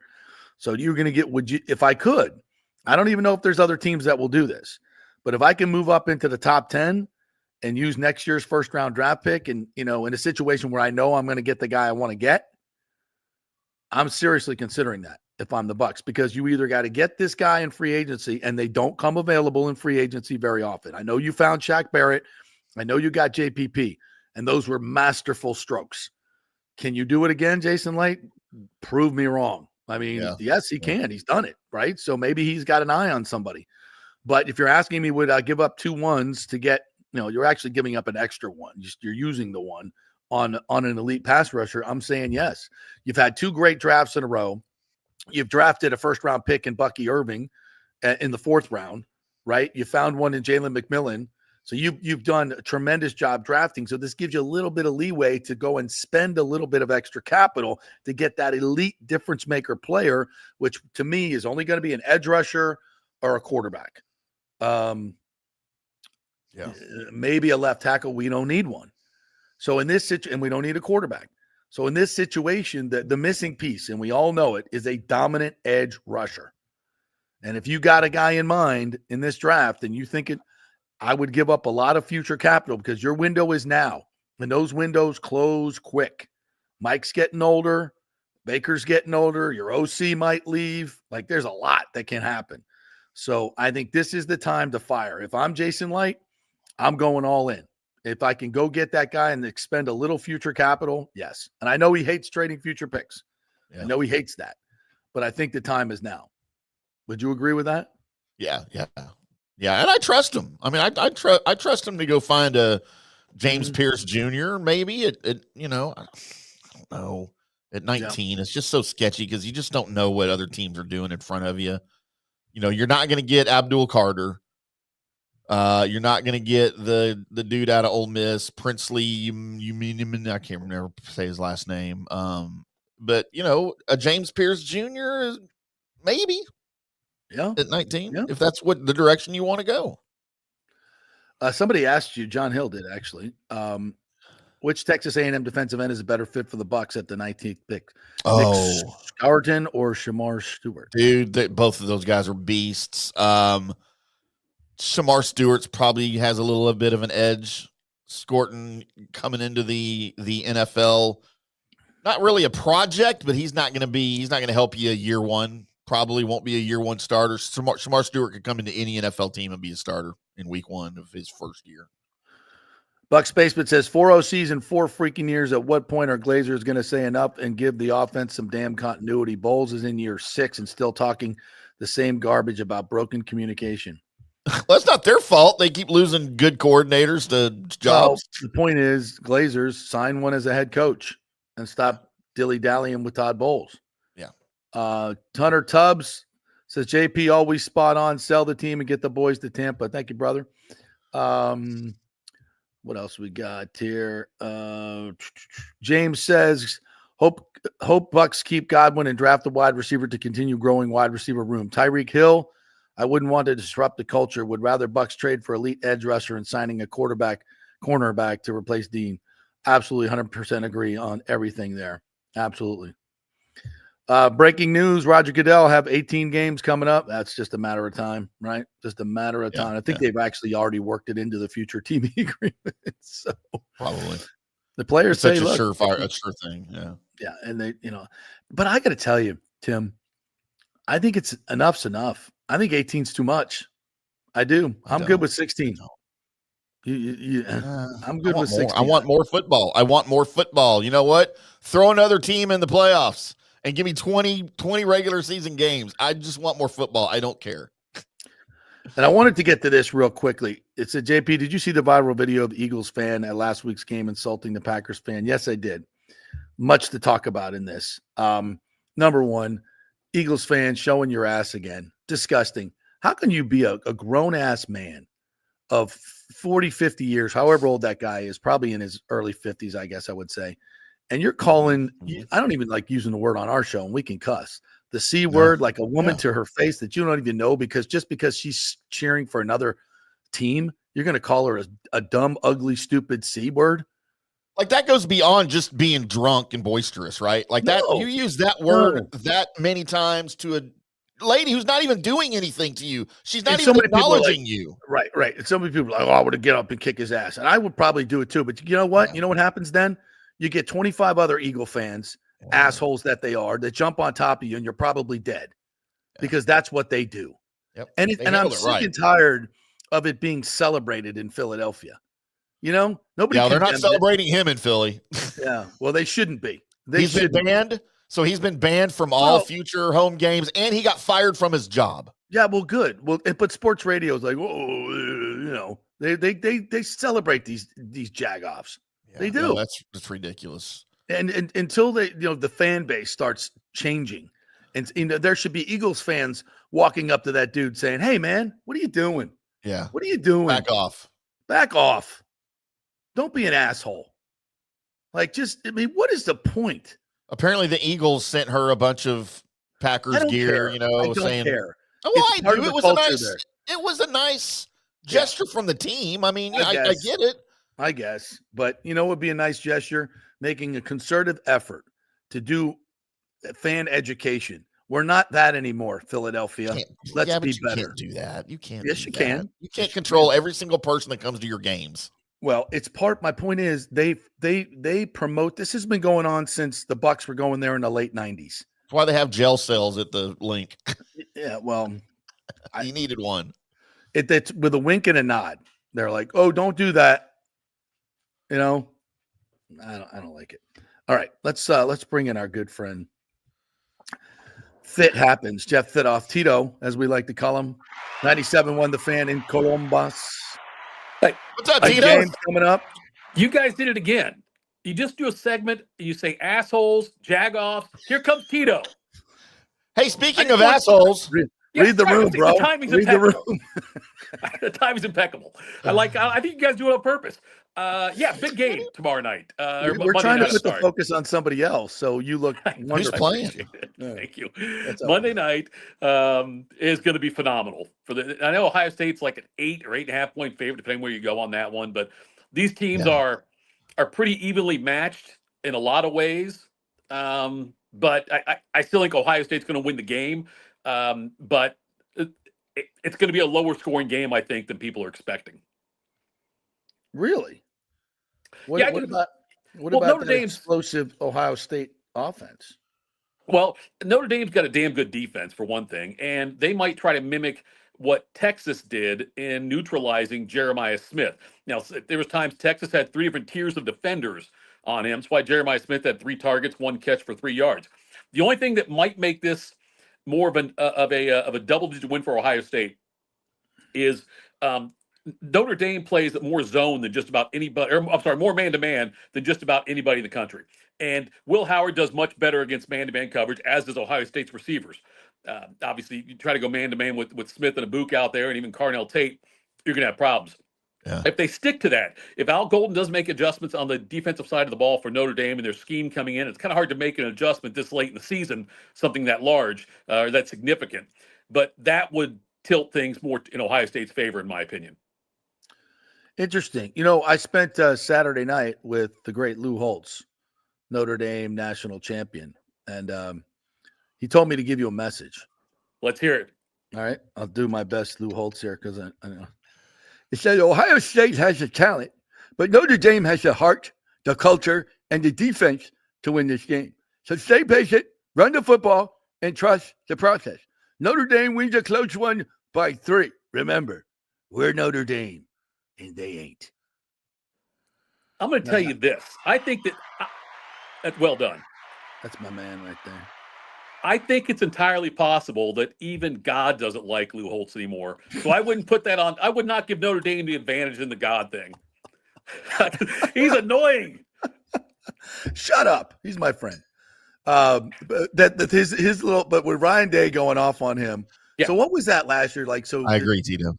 Holtz is like, they're soft. They're soft. Ohio State, they got all the money, but they're soft. Yeah. And then Ryan Day had to go after Lou Holtz. That was right. A little weird. Hey, look, Lou Holtz, I've always admired. Like, he's a lovable guy in a lot of ways. He's become more like Mark May and Desmond Howard with his anti-Ohio State kind of on that right there.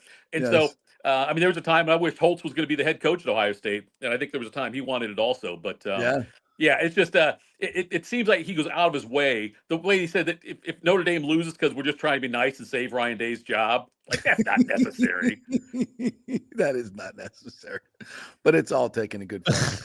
I think, it's funny though, as I saw this on X, somebody had the map of the United States, and it was like, who's rooting for Ohio State? And it was just Ohio, and the rest of it was Notre Dame. And we talked about this, Timmy, right? It's like, this Notre Dame team, Marcus Freeman in particular, they're like a lovable kind of underdog. Like Notre Dame, a lovable underdog. Who had that on their bingo card? That's crazy, right? Marcus Freeman's a fantastic coach. He's a good person. Like he's literally like, he's a good person. He's a Jim Tressel disciple. He obviously played at Ohio State, but also then helped out coaching wise here as well, and then went to Cincinnati with Fick. But Notre Dame is a very likable team this year. I agree with that. Yeah, I think that there's a lot of people that probably have hated Notre Dame their entire lives that would be rooting for Notre Dame against Ohio State in this one. And I get it. I mean, but that's the effect you Ohio State Buckeyes have on people. That's how the lunatic fringe, right? The 20 percenters, because they really are. I'm telling you right now, JP, there are still fans out here that say if he doesn't win the game, we should fire him. If he doesn't beat Notre Dame Monday, we should fire him. It's stupid. It's stupid. Makes Are they no going sense. to? I don't think no, they better not. They better not fire him. I'd be more worried about. I'd be worried about him quitting, him going somewhere else because he come coach the Cowboys. Cowboys got an opening. The NFL teams would love to talk to him. He's a great college coach, though, and I would hate to see him get forced out because of some crazy Buckeye fans who take it way too, like that Eagles fan who take things way too far. Right. Oh my! I always talk about coaches when I evaluate them, and I ask what's their superpower? What makes them great? Are they a great motivational leader? Are they a great tactician? Are they a great game manager? What is Ryan Day's superpower? Ryan Day's superpower as of the last couple, he's evolved is what he's done. Yeah. And his ability to adapt to change, I think, has been the big thing. Just when you look at, like, if you'd asked Ryan Day 7 years ago, this is what a college football head coach is going to be doing. Do you want the job? He might have said no way in hell. A lot of guys might have said that as well. We know Saban got out for a lot of these guys say I'm not going to deal with that. But he's evolved on that. He has delegated really well with Chip Kelly and with Jim Knowles. And he's done a fantastic. He's really good at building relationships with his players. These players would walk through fire for him. They love him, and that's the way he was able to. Every year you've got to re-recruit your team every year. Some of your key guys, and he was able to pull that off last year. There's nobody that Ohio State lost that they missed this year. Nobody. It's like, oh man, if they had this guy, the guys they lost to injury. Losing Josh Simmons and Seth McLaughlin, that's been the biggest thing for them to overcome. But the guys they lost, Kyle McCord had a great year at Syracuse. He had a great year at Syracuse. Good for him. I'd still rather take Will Howard, And so it's just I think that's really Ryan Day's his ability to adjust and adapt to the changing college football landscape has been probably his biggest superpower. Do you see him leaving for an NFL job someday? I don't see him going to. He did some coordinator stuff in the NFL with Chip Kelly at Philly and San Francisco. I guess I could see it at some point. I don't know if he's going to want the headache of it. I mean, it's a bigger headache being at Ohio State, but you see guys the way that Ohio State coaches age after a while. And Ryan Day's still a young guy. He's got a kid who's a sophomore in high school down here, up here. I guess you guys are down there. And he just finished sophomore season. He's already got the career passing record for the school after 2 seasons as a starter. Wow. And he's a sophomore kid with a lot of work. And so I think he wants to stay here for those reasons right now. I don't think his kid will ever be, an Ohio State quarterback prospect, but I think that'll Michigan keep him prospect. Michigan will take him. Michigan will take anybody. Michigan's probably already offered him. Yeah. I bet Michigan's already offered him. Doesn't matter. Just have your name, Herbstreit. Yeah. That'll work. Yeah. Oh, God, that's genius. Come back up our real quarterback. The guy we paid $10 million. Yeah, Underwood. Great. Good luck with Sorry, that. Tito. I freaking love Michigan. I think that's amazing. You know what? I love that Michigan fans are passionate. That's what makes the Ohio State Michigan stuff so great. If Michigan fans didn't care, or if Michigan sucked every single year, or if Ohio State sucked every single year, the rivalry would be nothing. It would it would die. And so I'm glad. I hate Michigan fans, but I also love Michigan fans. Oh yeah. Yeah.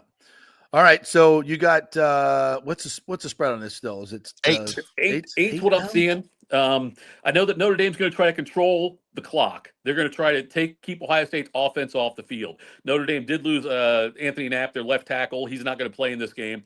And Jack Sawyer and JT Tuimoloau have been great for Ohio State on defense. Incredible so far. Cody Simon, Latham Ransom, Caleb Downs. They're going to try to put a lot of pressure, make Leonard uncomfortable. But Notre Dame's going to try to run the ball with Jeremiah Love early and try to keep Ohio State's offense off the field. But I think that Ohio State's defense is just so damn good. And they have so many athletes. They hit so hard. I think that's going to be the difference in the game. I think Ohio State, I think they'll cover. I like it better at 8. If it gets up to 9 again, I don't think I'll jump on it. What about the betting total at 45.5? See, I think I'm leaning under on that one. It is. I think it's slightly under though.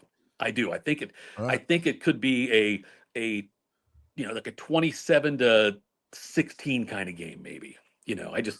I think it'll be under.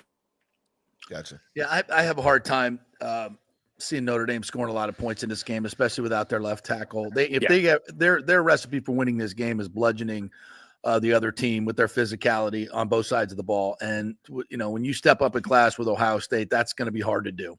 Yeah. So I think their superpower is kind of negated in that way.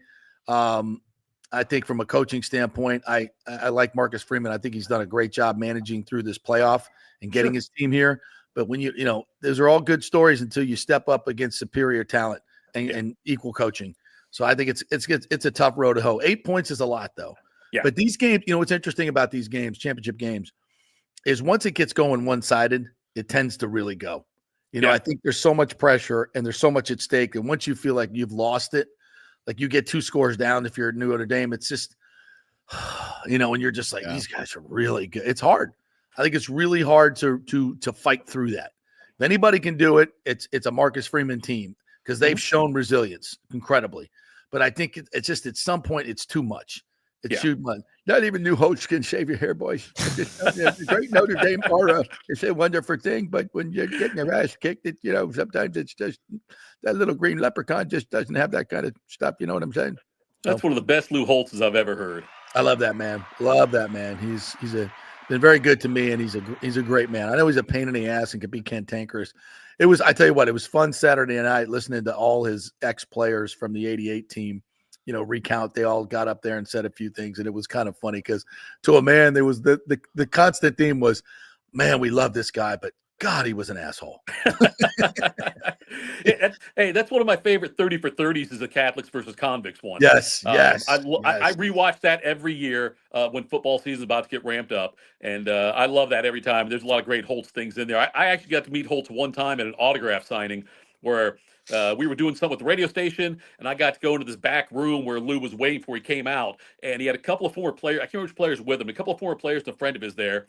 And I just stood there and listened to them talk for about 45 minutes about stories and things like that. Holtz could have been nicer, but it was just so much fun hearing those different stories about things. Yeah, he's a great man. Has had a great career, and motivational speeches are just outstanding. Oh yeah, So good. He's such a great storyteller. Reminds me a lot of Coach Bowden. He and Coach Bowden are cut from the same cloth, and just great men. And both of them could not coach in today's. No, there's no way. No. I mean, they'd figure it out because great ones always do, and they adjust. But their ways would probably not work with this group. So how many transfers we've got? Holtz developed guys. Bowden developed guys. They didn't always come in like as stars like a Tony Rice. They didn't come in as like studs right away. It took time to develop them. And a lot of times guys now won't wait to be developed. They'll go to another opportunity. No, and coaches like great developing teaching coaches, I don't think exist. Well, they do, but they're few and far between. Coaches today are more about, do you relate to the players? Can you be their friends? Can you keep them around? As opposed to being great teachers and developing them as players. It's those type of coaches are hard to find. And anyway, so we going to do NFL picks here too, Timmy? Is Tito in? I got them ready. Whenever y'all are ready. All right, let's go. You want to recap? We've got some football music here. How about that for picks? Ooh, I like that. So recapping last week, Tim, 7 points. Oh. JP, 4 points. Yikes. Tito, I'm sorry, 3 points. Oh, out of a wild card round. Damn, dog. Yeah. All right. Even the coin flip that we have on the Colby Stapp and IndyCar Tim show that we pick against scored better than both of y'all.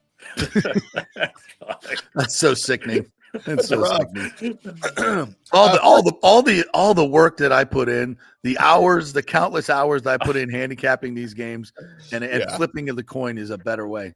Yeah, you know what? I'm just going to stop doing that. I'm going to stop doing that. Almost doubled up both of y'all. I'm giving up. I'm going to go back to golf and just taking a dart and throwing it at a board. There we go. That's better, isn't it? Let me get a coin for this. First game on Saturday, and I made my picks Wednesday night on our show, so I'll stick with those. I'll let y'all know what those are. Saturday, the Texans +9 at the Chiefs with a 41.5 point total. Wow, that's a lot of points. And the Chiefs just, they play close games all year long, although they've been better lately. I'm going to take the points in Houston in this one. I think I'm going to take the points as well. I think that Houston's defense will be able to get some pressure on a still, I think, gimpy Mahomes in some ways.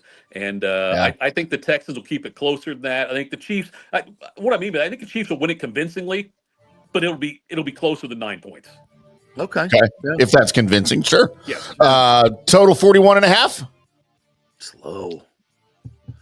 I'm going to go under, though. I think, that the weather, Kansas City's defense is really good. Houston's too. I'm going to go under. I'll take the points. I'll take over in this one. All right. I also had Houston. I think Houston might just win the damn game, to be quite honest with you. Wow. Look, Patrick Mahomes hadn't thrown a football since Christmas Day on the football field. I think there's going to be some rust. I think there's rust, man. Okay. That's a long time. 6-0 divisional games. He's been taking time off for 6 years, and he's 6-0 with a 13-0 touchdown to interception ratio in the divisional games. It changes this week. There you go. Okay. He's not even going to get to face Josh Allen. Not going to happen this year.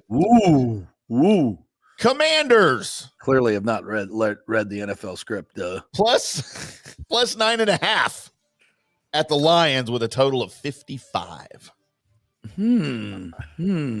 I'm a big Jaden Daniels guy. I think that Detroit's defense has suffered so many injuries, and I love the job they're doing over there. I think that the way they've turned that franchise around into where they're at now, it'll be a huge home field advantage there as well. I think Detroit wins, but I will gladly take 9.5 points in Jaden Daniels. All right. I'm with you on that, Tito. 38-35, 38-31 is the final in this one. Detroit wins it, but not by 10 points, and it's going to be a shootout. Tito, over, under? Over. 55. That's a lot. I had Detroit in the over. I think it's going to be a blowout. I don't think it's going to be close. All right. That'll look bad on the Bucs if Detroit blows them out. Yeah, I know. Bucs are already looking bad anyway, just for not winning, period. Yep. Sunday's games. How about a snow game as predicted in Philly and the Rams +6? The Rams, look, it's a lot. You won last week. It was convincing, but you're going to freeze your ass off. You're from LA. This is Eagles all day long. It's under the 44, and the Eagles will cover 17-3 is the final. This Rams defense has played so well lately. Yeah. And, you always hear about system quarterbacks or system running backs. And I'm not trying to take away from Aaron Donald's career, but is it possible he was a system defensive? He was really good. No, I'm just down. Look how good they don't miss him. They don't miss him this year at all. How do you not miss Aaron Donald? Because Braden Fisk and Jared Verse are badasses. They took a 13-0 team and made them 2-10 by leaving at FSU. Yeah. That's how freaking good they are. They're good. They're good. I'm amazed at how well the Rams have done defensively. Yeah, losing a player the caliber of Aaron Donald. I agree. They've recovered well and they played better defensively. They weren't good in the beginning of the year, but they're much better now. Aaron Darnold. I think I keep calling Darnold instead of Donald. I think that's disrespectful by me. But I will take disrespectful to Sam Darnold. That too. Okay, there we go. I will take. I think that this will be closer. I'll take the Rams and the points in this one. Over under 44. I'll go under. I had the Rams in the over. Right. How about that? And then finally, what may really be the real Super Bowl, I don't know, as we have the Ravens 1 point favorites on the road in Buffalo with a total of 51. It's going to be cold. There's a chance of snow out there. Yeah. So I'm definitely not going the over. I'm taking the under in this one. But I think the Bills win this game at home against Lamar Jackson and Derrick Henry. I think the Bills just they got better by losing Stephon Diggs. Yes, they did. It's addition by subtraction there. I like the way they've been running the ball with James Cook, and I think that there's not a receiver you key on. But I think Josh Allen's legs get it done. I know Lamar Jackson's going to run the ball really well, so will Derrick Henry. It'll be a low-scoring game, I think, but give me the Bills getting a point at home. All right, JP? Yeah, in the cold, you would want to go with the great rushing team, which is Baltimore. But, you got to be a student of history in the NFL. And until Lamar Jackson wins a crucial big game like this against a big-time quarterback, I got to go with the other guy, especially if he's at home and the weather is the way it is, and they suck that stuff up in Buffalo's a huge home field advantage. I think I'm going to go under in Buffalo in this one. All right. I have Baltimore in the over. Wow. So we have a lot of differences this week. I'm either going to look brilliant. Me and Tito and I are kind of in lockstep against you. You are. Yeah. We really are. But then again, you were up till 4 o'clock in the morning and you're still drunk. So I'd much rather be on the JP side. So yes. I'll take it. Good call. Very good call. Super smart call. I might still be drunk, y'all. Yeah, anymore. All right, Tito. Enjoy the game. Are you going down to Atlanta for the game? Nope, I'm not going down there. I had a chance for tickets, but I don't want to. I'm going to stay at home and watch it. Yeah, I'm an old guy. More fun. Yeah. You beer's get a lot cheaper more too. Information. You'll get Plus, you'll get to see the Lou Holtz interview. It won't That's be as right. good as the one you just got, by the way.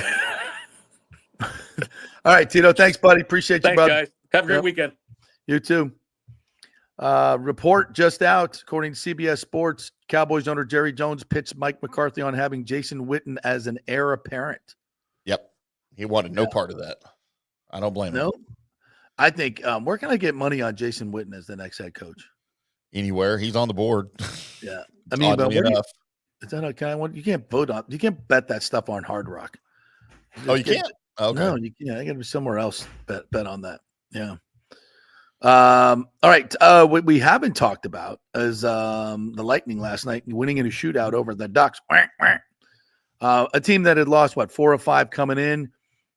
They beat the Bolts last week 4-1. This was a much better game by Tampa Bay last night. They defended well. In which they have been doing. Vasi was fantastic. So was Dostal last night. Their goalie was absolutely tremendous. He was fantastic. So it was in a 4-3 game in a shootout. That was a goalie battle. You could say that, but it's 2 points. I don't think it was their best performance against an undermanned team that's been on the road for a month. I would have liked to seen them blow these guys out, but they didn't. So what? They got the 2 points. They were in control of the game. But even in the third period, I was like, I don't feel good about this one. And then there's a deflection and beats Vasi, and it's 3-3. Yeah. And they got to go win it in overtime. And the way the Lightning play overtime just makes me crazy. Just these laissez-faire passes, and you give up possession, and it's like so easily you take these chances, especially Kucherov. Well, you see other teams just like very sure about their passes and they keep it simple. The Lightning do not. But they got away with it last night because Vasilevsky made some great saves and he shut them out in the shootout. And Gensel scored in the shootout, and then they never got one. So they get the 2 points in the 4-3 win. They're in third place. They're still on pace for 98 points. All that is good. But, I don't know. I just want to see this team get into a more dominant position. And they've got the Red Wings coming up on Saturday, who have won 8 of their last 9 and just beat the Panthers last night 5-2. And they hadn't won down there since 2021. So suddenly coaching change for the Red Wings. They are on fire. And the Bolts, I think, are 2-6 or 3-6 in Atlantic Division games. So they need to start putting up, getting some points in their own division because the rest of the schedule is going to be stacked with divisional games. So there's a lot left for them, but and I think there's a move coming definitely before the deadline. I think Brisebois is definitely going to go out and get somebody that can play in the bottom 6 or somebody who can play in the top 6 and move somebody down. They've got to get some more forward depth because at this point they're getting nothing from the bottom 6. A little bit better. Engblom said last night, and I would agree with him, the fourth line, Gergensons and Eyssimont, they had possession. They had some better shifts. And I think, Cooper is eyeballing. They put Gonsalves on waivers the other day.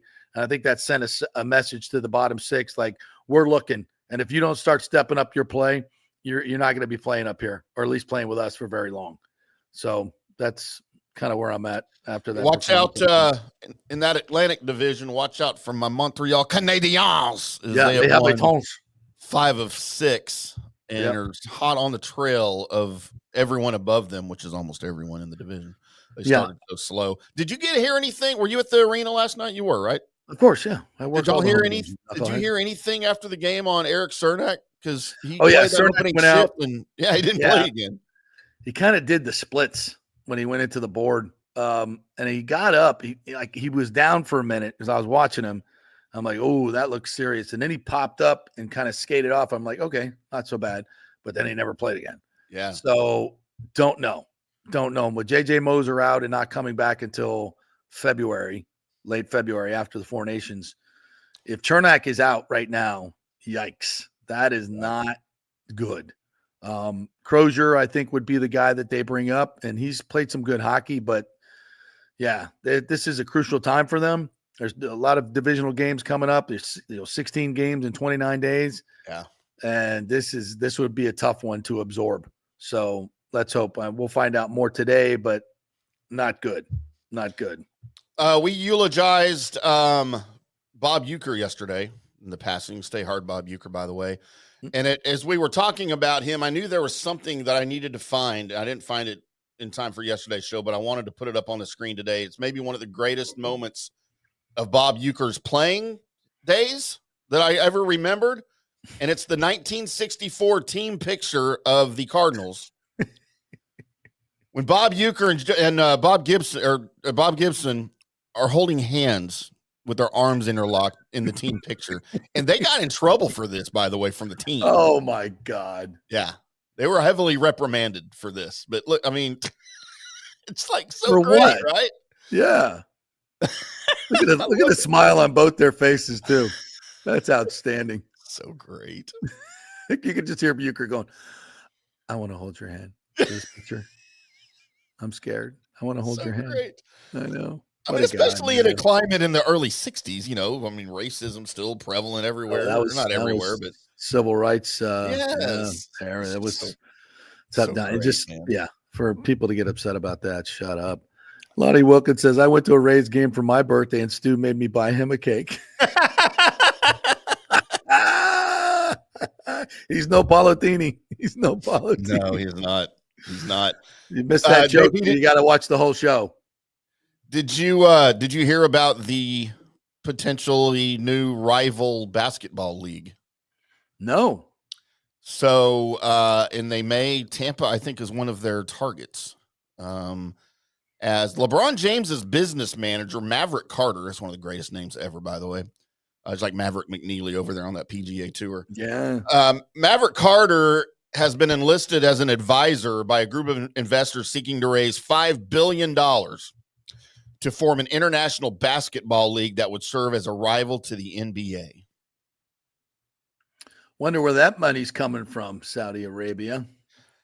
Well, and so this guy, of course, is closely related to LeBron, and he's his business manager. He served as a producer on a couple of LeBron's movies or whatever.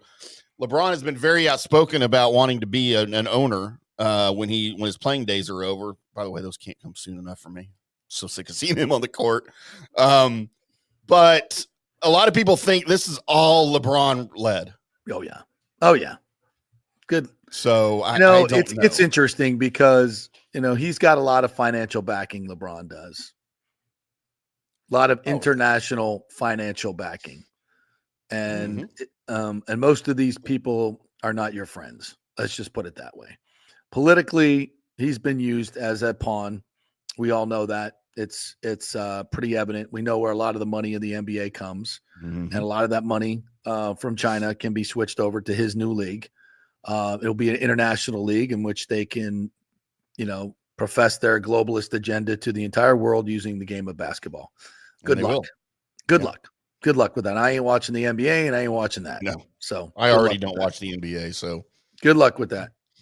I swore I would never watch another NBA game until the day LeBron retires. No.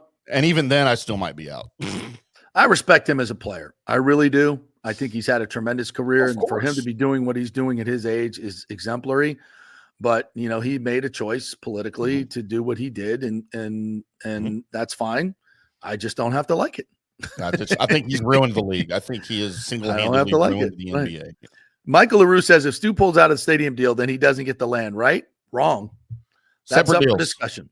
They're separate deals. It's up for discussion. That's his play right now. I think he's always believed that he could do that. And I believe he never intended to build a stadium. And the question was asked in a city council meeting or in a county commission meeting. And the answer was, it's unclear. That was from the attorney, said it's unclear. If they didn't pass the bonds, then he could definitely have taken the land. But even in passing the bonds, it is unclear to the city attorney that whether he could take the land or not.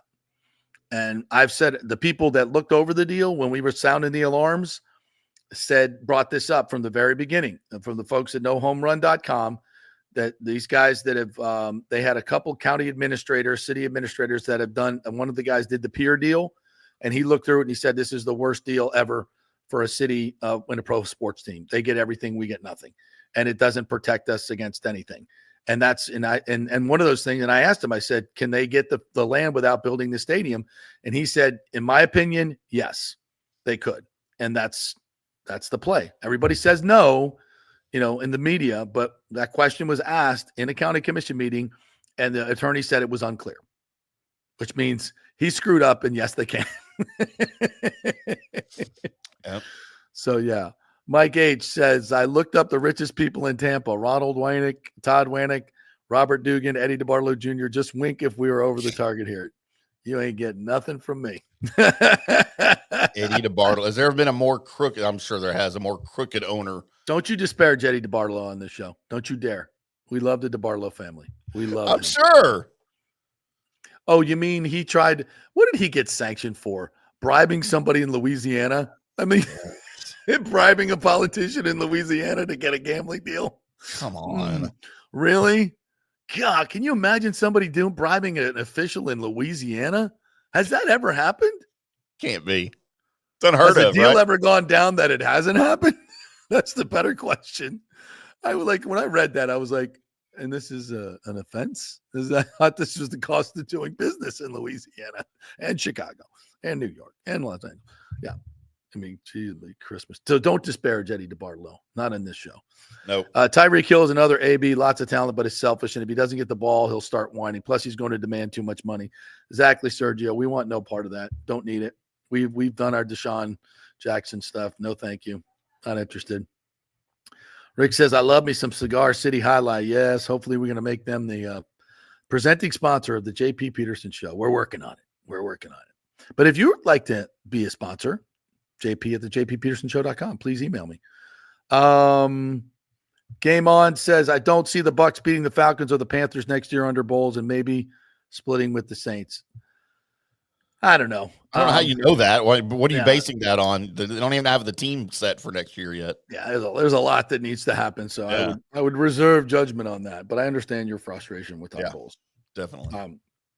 Mike Edge says that macaroni and cheese got caught in a strip mall massage parlor. Really, he could helicopter girls to his yacht. What did I miss? Talking about Mike? Huh? Who's macaroni and cheese? I don't know. I just put that up because I wanted somebody to explain it. Well, the new OC may want Tyreek. Need to score 50 points to win, says Rick. Ooh. I didn't think of that. Hey, be optimistic. Right. There's not going to be a new OC. James says, even though the Glazers are insulated from criticism if they fired Todd Bowles, but it won't stop the Ryan Clarks of the world to trash them for making that decision. Fine. You don't make decisions because you think you're going to get it. Yeah. Ryan Clark's going to come after me. We better not make this decision. If you do that, you shouldn't be owning any football team, baseball team, or anything. Make it on the merits and grow a pair. Grow a pair. Yep. Bucks Race Bolt says, what do you think about Roger adding another football game? It's not Roger adding, it's the players agreeing to it. Everybody wants more money, so good on them. I guess you're right, Tim. The longer football season is, the better. I mean, it's not my body, right? It's not my concussions. It's not my money. I guess you're right. More football, the better. Whatever. Well, it means they take away another preseason game. Oh, damn. But that's the whole thing. I hear that all the time. But the thing is, the players aren't playing in the preseason games. Well, the big starters. The starters aren't. So if they're saying, we're going to trade the pounding that you take in the preseason game for a real game. Well, they don't play. Well, yeah, and I don't know if that's an argument, but on the schedule, it's a valid point because I'd much rather watch an extra regular season game that means something than a stupid preseason game where I don't recognize any of the players and I'm going to meet them at Home Depot stocking the shelves next week. Exactly. Nothing against Home Depot stalkers, by the way. They're The lifeblood of America. Nathan Elliott saves me again. He says, "In As Good as It Gets," which is a great movie, by the way. Jack Nicholson. He says, "Go sell crazy someplace else. We're all stocked up here." It's Melvin Udall to the Spanish housekeeper. Yeah, that's my message to Tyreek Hill. Not that we're crazy here. We don't have a lot of crazy. We don't want crazy. We had crazy. We didn't like it. Can't stand Helen Hunt. I hate Helen Hunt. I cannot watch her in anything. But Greg Kinnear was good. Harold Ramis was in that, I think. Who's great at everything. I love Harold Ramis. Anything else we want to get to here? I think we're over time and we need to go. All right, guys. Thank you, guys. Cool story, Tim. Yeah, it was a cool story. Absolutely. Thank you, guys. Scott Valdez will end it with this. The best euchre quote: "The best way to catch a knuckleball is to wait till it stops and go pick it up." Not wrong. So true. All right. Hey, big week. Thank you to Ken Rosenthal for confirming my reporting that we've done months ago. Really appreciate that. Go read that story in the, or better yet, just go re-rack the beginning of this show. So we told you all about it and what it means. We deciphered it for you. Thank you, Tito, for joining us. Timmy, great job this week. We'll be at the Bolts tomorrow night as the Red Hot Red Wings come to town. We will see you there and see you on Monday. Have a great weekend, everybody.